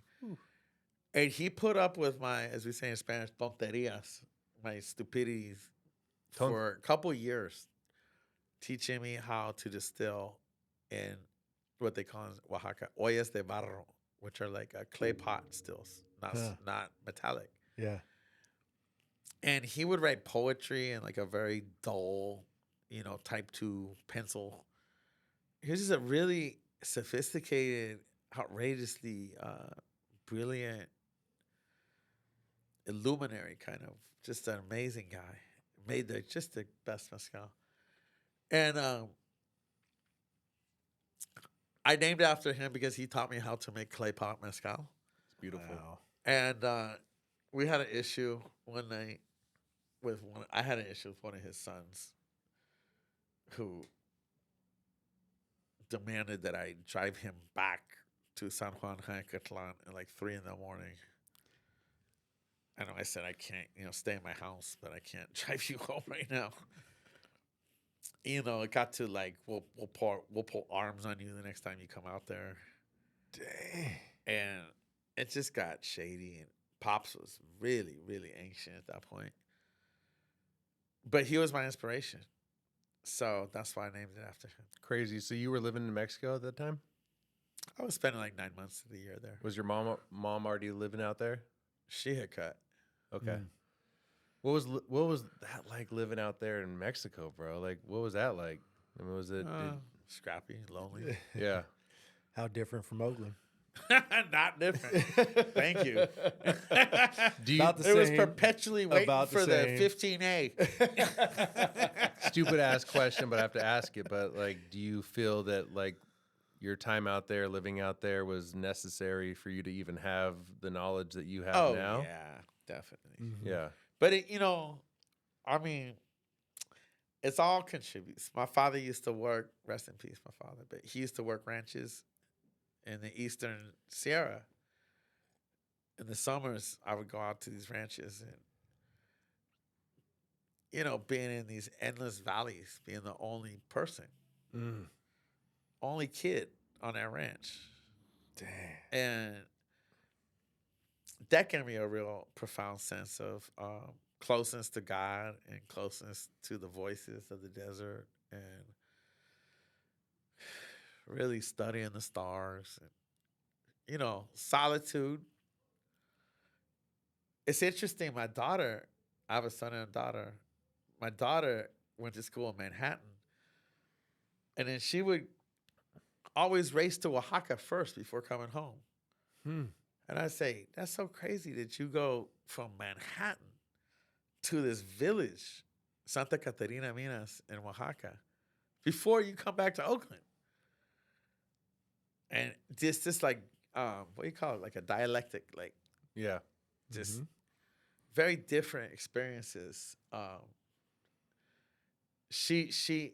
habit of doing that illustrated for me. That's my daughter. Like that's what you did. That's what I did. Oh my God, that's so good. So it's like kind of not fitting in anywhere, but trying to feel comfortable everywhere. Sounds like that's what's in your blood, honestly. That's a Jewish situation. And that's a Mexican situation. Yeah. And that's a Filipino situation. And that, these diasporas. Yeah. That's a black situation in America too. Yeah. Kind of a sense of, I know I should belong, but I'm not sure where I belong. That's me growing up, man. Yeah. I mean, I feel being half and half, man. Like, I mean, we're around a lot of different cultures, but at the same time, I was never there. It feel like an imposter kind of. No doubt. No doubt. You're saying that, and like, I'm sorry, I try to hold back before I said anything, but I feel you, man. It's wild. I think you feel an energy though. I mean, you said God. I feel like you feel like this energy where you're at. You know what I'm saying? Like you feel. Well, I've been fortunate. I'm not a religious person, but I have always felt God in my as my friend. And the wind in my sails. Amazing. So not to get too off on Channel 9, but that's what I'm talking about. I love it. You got one more question before I go to mine? So what I want to ask is, damn, this microphone. How the hell do you work this microphone? Oh boy. There we go. All right. It's good. So general people, when they drink mezcal, the generals, the norms, say that this shit's too smoky. Yeah. All I taste is smoky. Yeah. What's your thought on that? Because like I've had some mezcals that have ripped my mind apart. Well, let's have a sip of this one real quick. Let's do it. Because I've early realized I could have any group. I could have any group, any bunch of kids, 12 to 15 years old, make me, smoky mezcal. Mm-hmm. I felt that if you have a mezcal that's too smoky, you're not really going to be able to taste the nuances of the spirit. Mm-hmm. Yeah. The floral characteristics of the agave. And so I really endeavored to make my mezcals less smoky. The reason they're smoky is you're cooking the agave in a luau style underground pit for 4 days. Oh, using mesquite, shit. hardwoods, walnut, whatever you got, and that impregnates the agave with this smoke.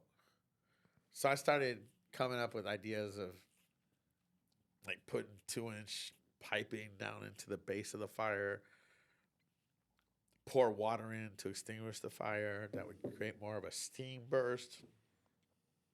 A lot of years of trials and tribulations and different ideas to come up with the best kind of flavor for me. And I took it for a long time. It's not smoky enough, until people generally started recognizing, wow, good mezcal isn't necessarily super smoky. Thank you. It's a characteristic of, for me, kind of fast rushed mezcal. And, I always had kind of a chip on my shoulder about people saying mezcal is very smoky. I said, not if you have a concerted focus, and do things in a very contemplative way. And this is something I learned from Enrique Fonseca from 1146 Tequila. And this is one of the most pleasurable things in my career. Enrique showed me you can have a column still, you could have a copper pot still, you could have a stainless steel pot still, you can have this barrel, that barrel, another kind of barrel, and Blanco. You can have a giant fermentation tank and a teeny one. You can use yeast and introduce yeast. The fun is having the laboratory to mix and match and I realized the fallacy of tradition. Producers are always looking how to better their game. Always. Yep. Always looking for that. You got a particularly cold winter, your fermentation gonna slow way down. You might say, "Hey, cuz, bring me over a hot bucket of water to throw in this ferment to warm it up." Or you might put a river stone, a rock from the river, in the fire, and then get that red hot or hot as you can, and put that in a fermentation tank to warm up the ferment.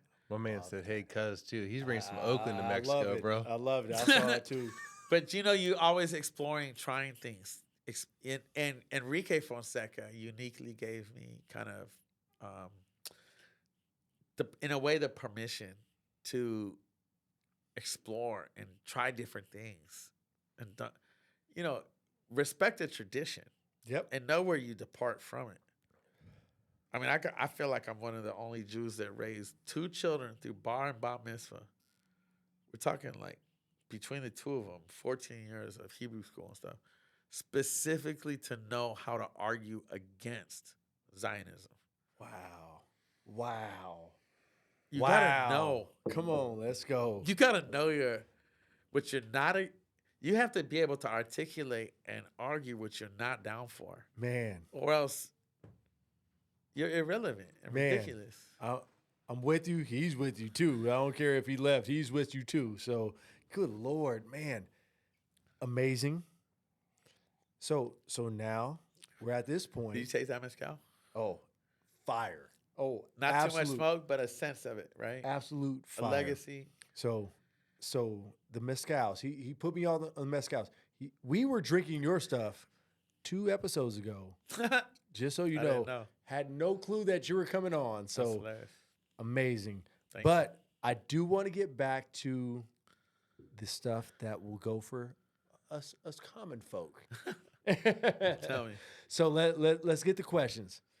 You're talking about the Highlands agave versus the Valley. Yeah. What's the difference? Give it to us. So Highlands, by nature of the beast, you have unrelenting breezes. The reason we're having this interview here in the San Joaquin Valley of California, or Central Valley, we have 1,000,000 years of topsoil running down from the Sierra Nevada. Yep. So we have the breadbasket United States. Mm-hmm. before the tech sector even, we were the 6th most relevant economy because of this breadbasket, which is due to the soil. So in the valley, you have soil come down over millions of years with storms, topsoil coming down. And it's got a lot of nitrogen, phosphorus, potassium. You've seen with prior industries I've been involved with. And that's an easy life for the plant. So it's not really going to store the same brick sugars. Okay. You're up on the highlands. You got steady breezes, sporadic rainfall, more variable temperatures. Those plants, for their survival, store more of their agave sugars and produce a more bright, botanical, kind of like honeysuckle, floral. You get a little touch of some baking spice, but like sweeter baking spices in there. And then you go down to the valley where you have kind of some spoiled plants. They have that water retention, those runoff soils over the millennia. And so they're drier. They have more like hazelnut, like cacao nibs. Not this lower bricks, basically, because they don't need to store their own sugars. So they're going to be 21, 22 bricks. Wow. Their cuz up in Los Altos, the cuzzo is going to be, that's going to be like the same plant is going to be 27, 26. Really? Because it's stressed. So it's going to be stress, much more. Stress reduce more. That's what he Agitation and stress creates genius. Hey. When I saw my kids go back to Oakland, you're when right. I saw my kids being a little bit sloppy, getting C's, I actually rented a crib in the highlands of South China called Nanning. You were in China? And took them over there. After 4 months of having a tutor come by every Wednesday, took them over there and left them. Not my daughter, but 3 boys. Yeah. My son and 2 others I raised. I left him over there for a whole summer to shake it up. Say, I'm not raising any marshmallow kids. Like, you got to be agitated to grow. Bro. And so I left them out there. They were crying. It was terrible.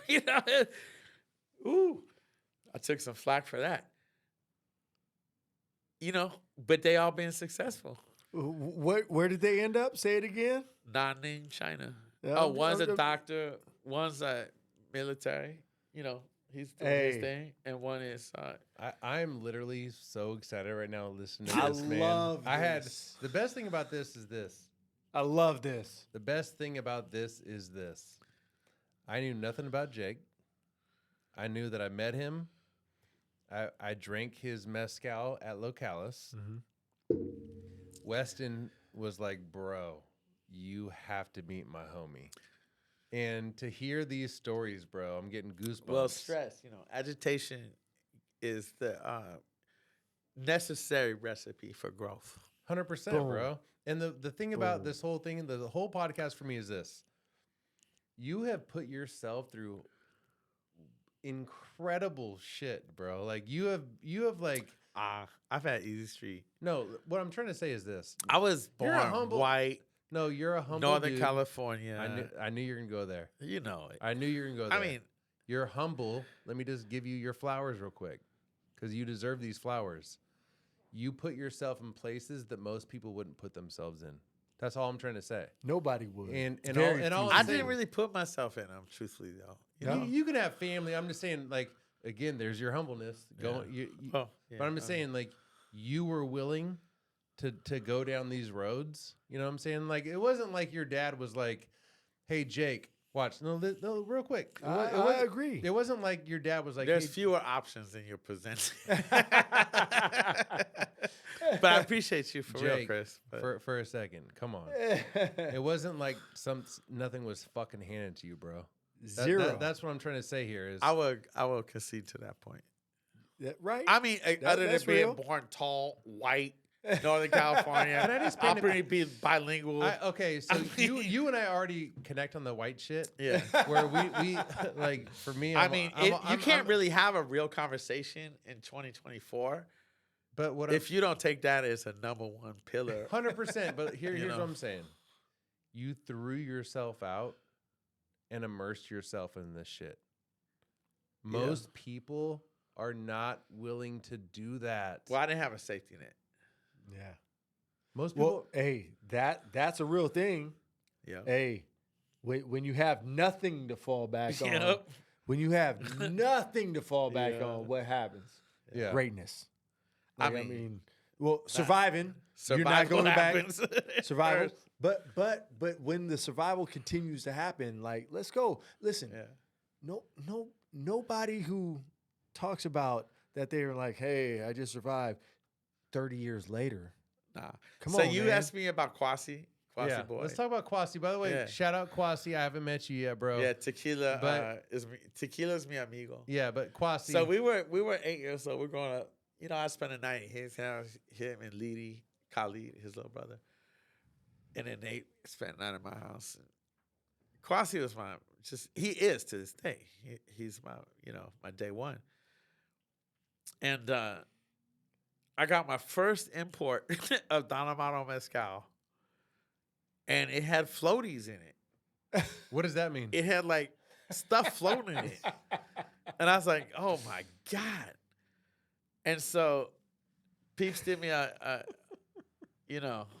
solid and let me pick up my stuff Friday night, have it back here Sunday night because you're not allowed to play with stuff once it's imported. Yeah. Oh my God. And literally I went to Home Depot, bought a little pump. Qua and his brother, Leedy, literally helped me drain like 260 boxes in the tanks. And I'm in East 24th and 10th Ave in Oakland. Pump that through filters to clean out and refill these bottles and put plastic bags on the bottles so the label wouldn't get remoistened. Reseal it. Wow. I mean, that's how scrappy. Wow. Let me read this real quick. Wow. Just so you can hear this real quick because I wanted to just read so this. Big shout out to Qua. So Quasi, real quick. I'm sure he runs this IG. He goes, mover, shaker, purveyor of fine spirits, and saver of whack parties. I push additive free and don't drink celebrity brands. Let's go. So I love that. The world that's listening to this podcast right now, is probably mostly that. Yeah, we need Quasis of the world. You know what I'm saying? Like, shout out Quasi. We need the Jakes of the world. By the way, you're one of the most humble dudes I've ever fucking met, bro. Seriously. Like you're sitting here with your Hunter S. Thompson glasses on, bro. Just to see well. But I know we touched on this, but why is it that the majority of the world, of the population, is drinking shitty stuff? And why is it, hold on, let me ask you the better question. Why is it that celebrities, he said over here, it's a thing. It's a thing, bro. Kevin Hart guy is now. Yeah. Oh, bro. I mean, it goes on. And I wanted to buy it before this podcast. Here's what I get shit from my girl. So, me and Rene are big wine people. We fucking love good wine. And we have some of the best people. Shout out Angelina Mondavi. We like I would argue almost you can't really be a great spirits aficionado if you don't understand great wine. Oh, 100%. So here's that's the thing. why I'm in. Here's the thing. Once we've gone down the wine rabbit hole, which me and Rene are down, right? Fantastic. When we're having like a hosting, like a party at our house, and I want to throw this over to you. They'll be like, "Hey, can I bring over some wine?" You know, and since the average, bring over some Barbaresco. No, what I'm telling them to bring over is don't nothing. bring over wine. I'm telling them don't bring over okay. shit. And Kendra, my girl, if you're listening to this, you're right. She always gets pissed at me. She goes, "That's rude if you tell them don't bring their shit." But I know that the majority of the people that are drinking average shit are going to go to the grocery Real store talk. and they're going to bring over some average That's ass wine. real But talk. here's what happens to me. Yep. Ready for this? I'm the asshole. Yep. Chris are is an asshole, bougie. though. Fuck you, Rene. No, but Nah, that's real talk, man. No, but I'm with you here. but I'm with you here. I'm now You're the dude. you're not alone in that struggle. So I mean, I'm- everybody. So like here's that. the thing. Once my palate Yeah. tasted good tequila Yeah, you can't go back. or good No. mezcal, so now people are bringing over shitty tequila, Yeah. and guess what I'm doing? Don't bring that shit over. I'm good. And now who's the asshole? Nah, let me hook you up. 100%. And you get a chance to talk to them about it. Donate about it to that, the Rene. public, man. Don't donate it to the public, man. But also, it's I mean, I don't want to be all like this because this really is antithetical to my moral, convictions.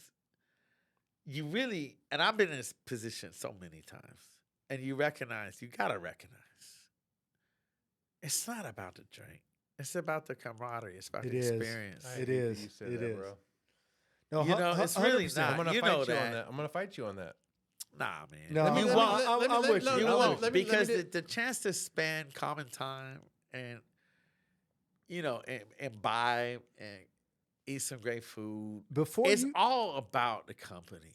but before you Let talk, me ask you real quick. No, before- screw you. Oh. Let me ask you real quick.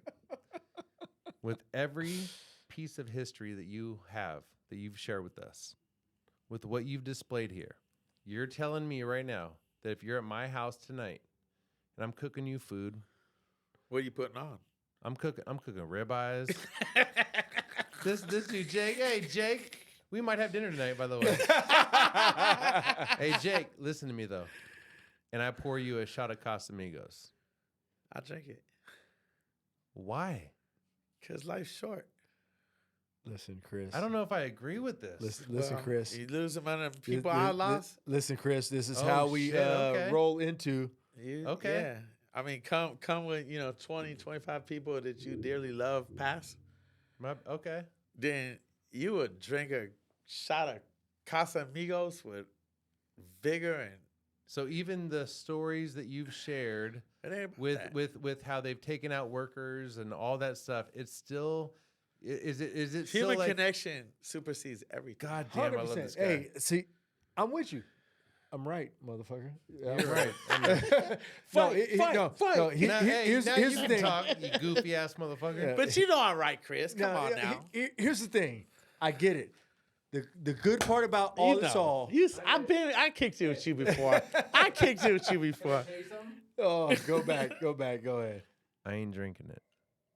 Do you want to know why? Because I know people like my Jake. I'm an asshole. It doesn't matter, Hey, bro. Listen, he's bougie, but all I'm saying is It doesn't matter. It's a Thank you. thing. thank you. But you Whatever can't- we can do to connect, I'm good You're not with that. gonna argue about Trump with your lady's father, right?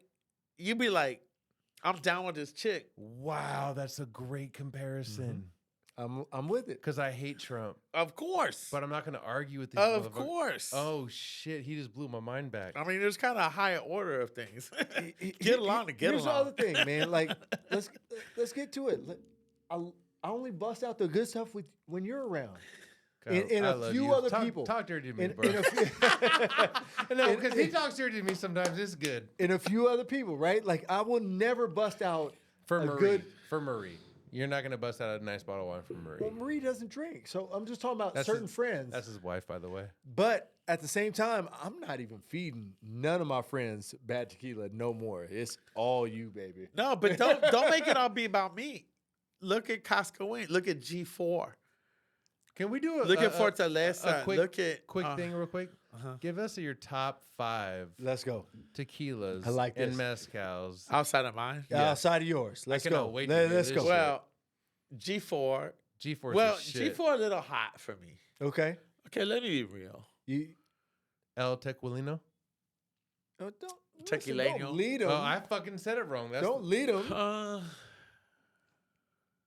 I To want tell you the truth, real. this sounds so wrong. It's so conceited, but I can't wait to I hear don't this. really drink anyone else because it's all something different. It's all I wrong like for this. me. Hey, that is not bad thing at all. Hey, we'll I mean, give you I all your love the props. origins and the DNA of what I'm tasting Uh-huh. in another glass. Uh-huh.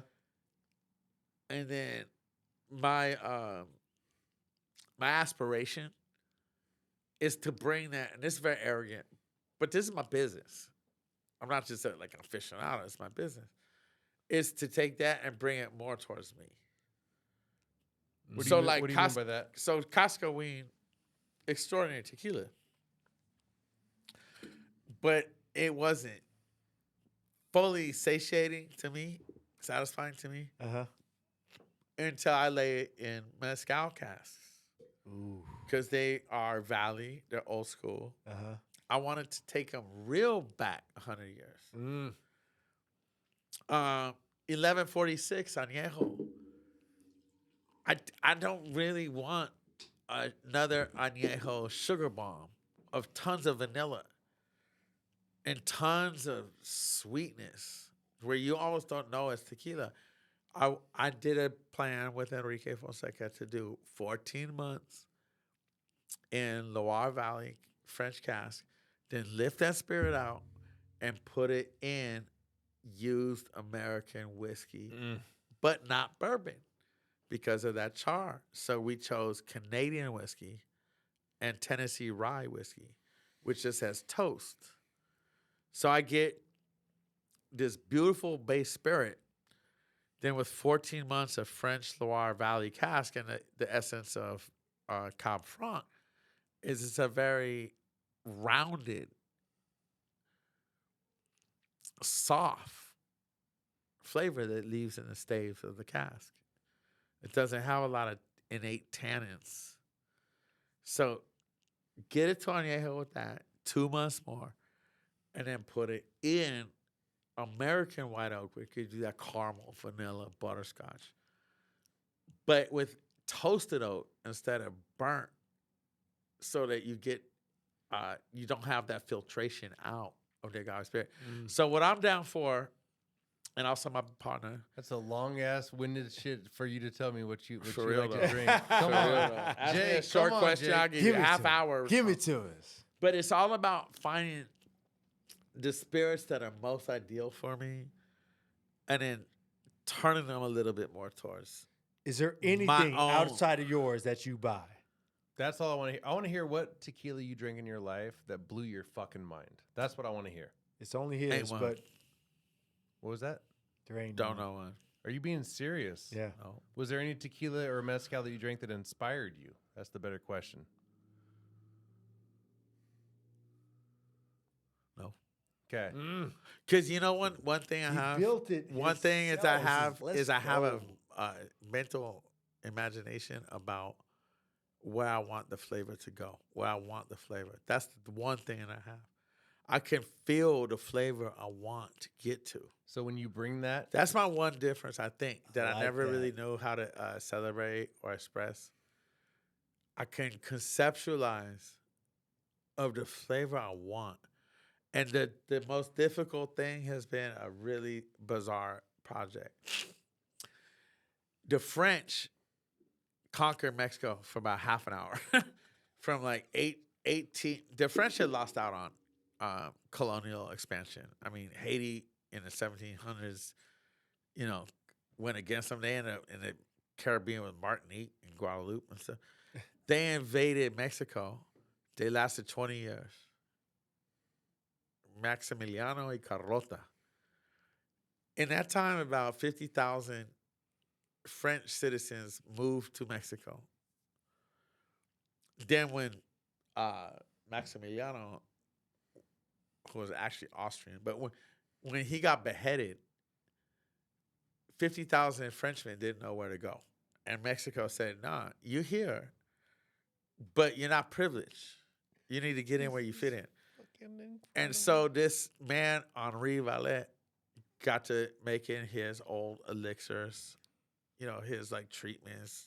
When someone drinks Jaeger and they're like, it tastes like cough syrup. Well, yeah, that's part of for Western civilization using roots medicine and leaves to cure what ails you. So leap forward 150 years, I ended up buying that whole line. I ended up buying the whole thing. And I make it still, produce it. Mm-hmm. And so it's a Fernet Mexicano that's got like 130 years of relevancy. Where's this at? It's all over the place. What? What's it called? Fernet Ballet, because his name was Henri Ballet. Henry. So is this like an aperitif?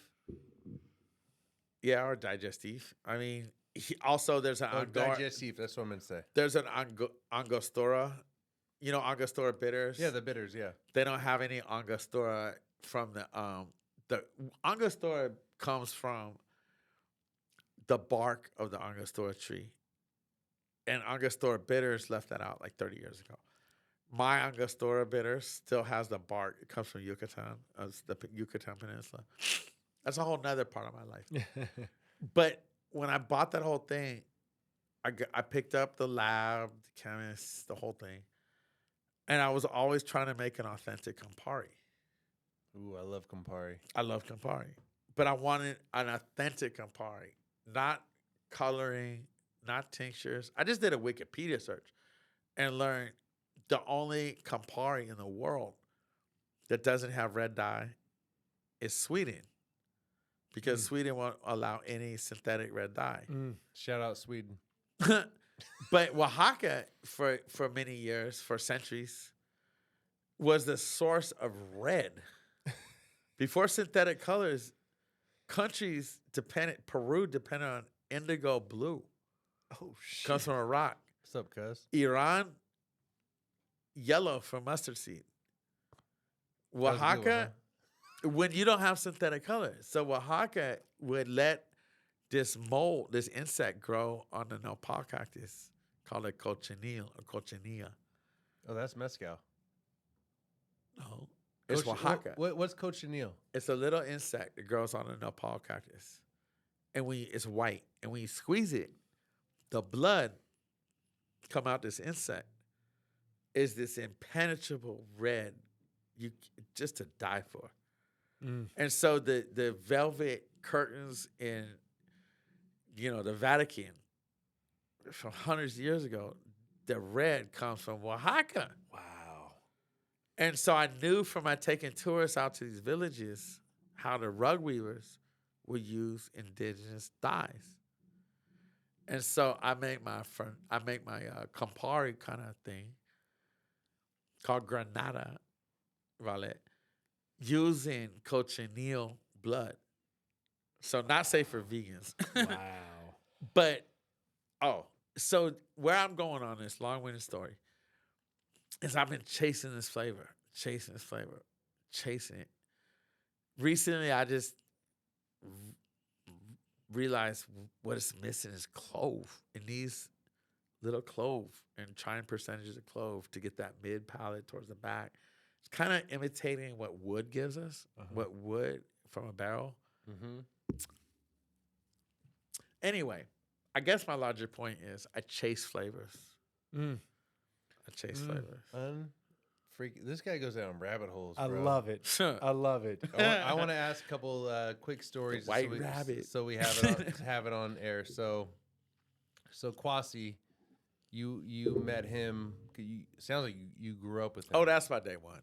Day one. How did you meet Weston? Through Kwasi. So how did Kwasi meet Weston? I don't even know. I don't even know. Oh. So how long ago did you meet Weston? Approximately. I never even heard him called Wes. I always thought his name was Wes. But Weston's 2 years ago. Oh shit. Okay. Because I was just fading on Oakland, and then Kwasi had spent some time up here, and he's like, "Man, you're gonna love Sac."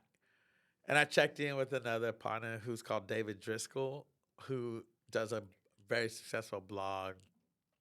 Really one of the just most dopest intellects.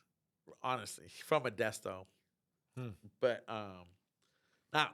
And just a complete savant and sophisticate on spirits writing. He did the blogs for K&L, wine merchants, 35,000 follower. I mean, just a next level. And I called David Driscoll. I said, "What do you think? I'm over this in Oakland right now." I mean, we had those fires where it's just stagnant orange air. No doubt. Day after day.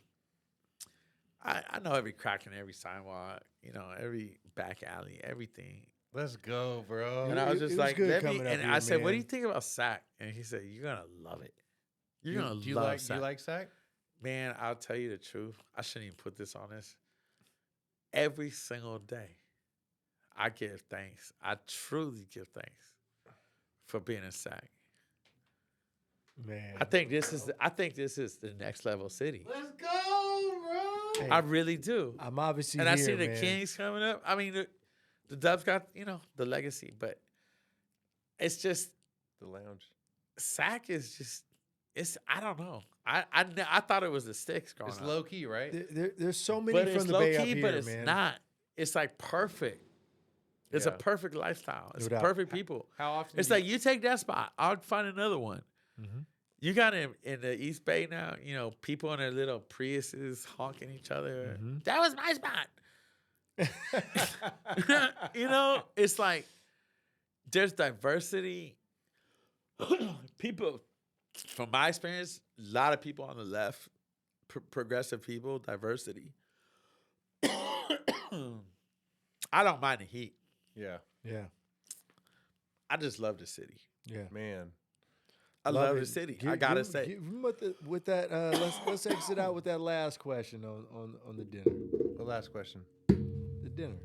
What dinner? We'll cut it for a second. We back. And by the way, this has been my favorite podcast that we've had here. We had 17 episodes. Jake, stop being so fucking humble, bro. Like, bro, you are a good man.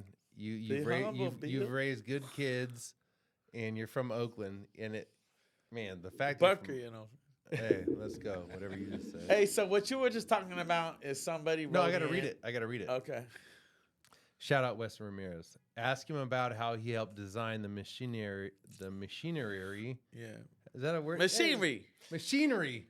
No, Hey, say it again like So how let me you jump to said the it. chase. I Say already it know how what you you're talking said it. about. Okay, so the wait, thing is, in the old way of making mezcal, you cooked your agave and you sat there and you pounded it to split apart the piña, the chunks, so you could ferment it. And now look at these people who did that in a town, and they got rheumatoid arthritis, like just insane, just horrible, from sitting there pounding as their job. They call it maso y canoa. Maso is like a mace. Canoa is like a canoe. And you sit there pounding the agave to, after you cook it, and it's soft, to break it apart. But when you get a hard chunk, you say, hey, primo, cousin, come over here and give me a bucket of hot water and put on it. And you dilute it, right? You dilute those sugars when you add in water. And then you pounding it and splattering. And then you get rheumatoid arthritis. And I came from Northern California, where we have the municipality electrical companies cutting the trees that encroach on the lines, and you use a chipper. So, pure happenstance, I find this cat that's from northern Mexico in Sonora, who was raised as a welder on a big, like thousands of acre ranch. And I said, so you know how to TIG weld, MIG weld? Yeah. On a bar napkin, drew out what I need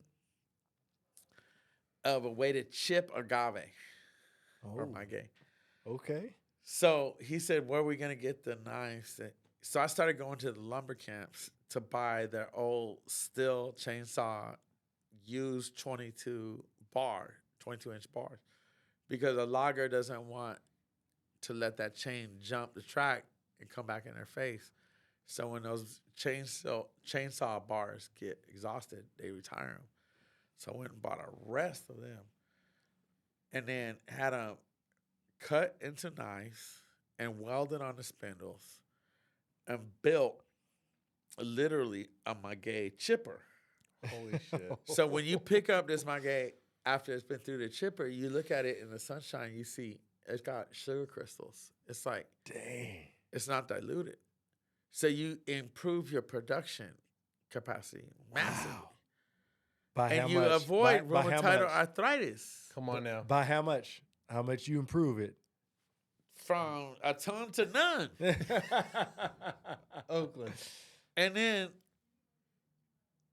people around my environs told me, "Oh, you industrializing mezcal, you taking it away." Da, da, da.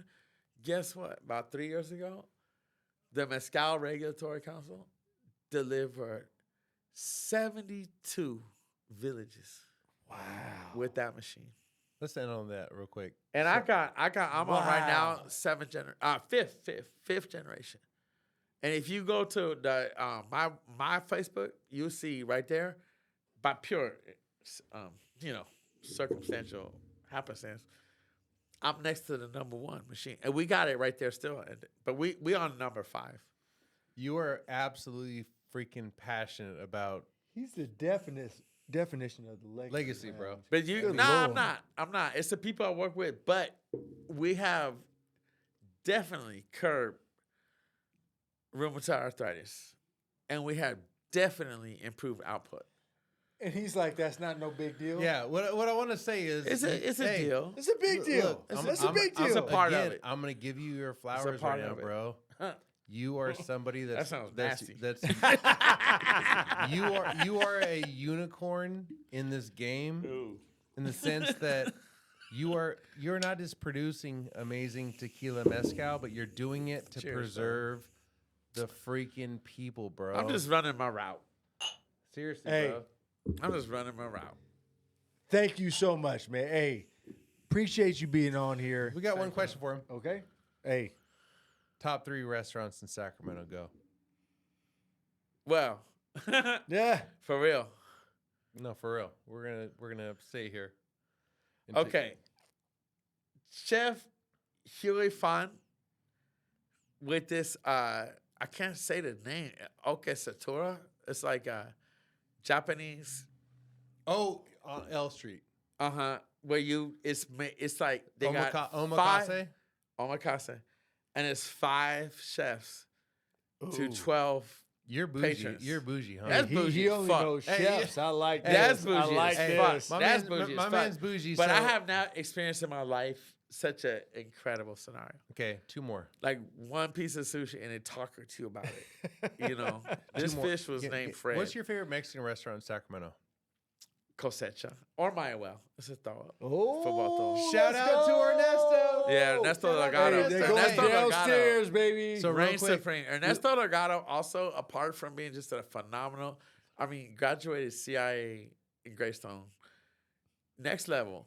Let's go. But also, let's go. Total community support. Can we just real quick give a plug for him? Oh, my God. So below our feet, he's opening up a new restaurant called Oaxaca. Fantastic. And I can't wait. And he said that he's going to be opening up a tequila mezcal bar below us. Okay. Fantastic. Your tequila and mezcal. Ernesto Delgado really is the vibration of Sacramento, bro. Community, Sacramento, up and comer. Just phenomenal. I'm glad that you said that. Phenomenal. Give me your 3rd favorite restaurant. So you got sushi, Mexican. Do you like white people food at all? What would that be? Italian? Is that Ippolito is wow, that's a good call right there. Thank you. So there's very rare bro. in every community. Screw you, Rene. In every community, it's very rare to find someone who's so impassioned with Italian food. They make their own pasta. They age it right. It's the right chewy. Let's go. Speak to him. And this cat, I think his name is Chris. Great name. Great name. He worked under other people, and he just decided, and he got sorry, brother, but he got a bunk ass spot. It's in a strip mall. It's like on a 50. But why you say sorry, brother Rene? He doesn't. No, not to him in particular, but just the fucking building. No, I'm not saying that Rene. I'm saying no. To y'all, it's just it's an unglorified. It's like a strip What's the mall. name of the restaurant? Ippolito. Where's that at? I don't know. Is it I'm recent. It's like what do you call it? Rancho Cordova or something? Oh like shit! Okay, it's in the Rancho. Okay, it's right there. But wow. I'm about to hit Al you. dente, like Let's go. So you can appreciate Italian food. Oh, huh. I'm gonna hit you with the last Cioppino, one. Cioppino. I hope you're gonna get emotional, but We'll see. That spot made me emotional, actually. If you could have dinner with one person, dead or alive, who would it be? You, baby. No! It's the first one. Hey, You that's how already we gonna knew. end this, baby. That's how we gonna end this. You already knew. You already knew.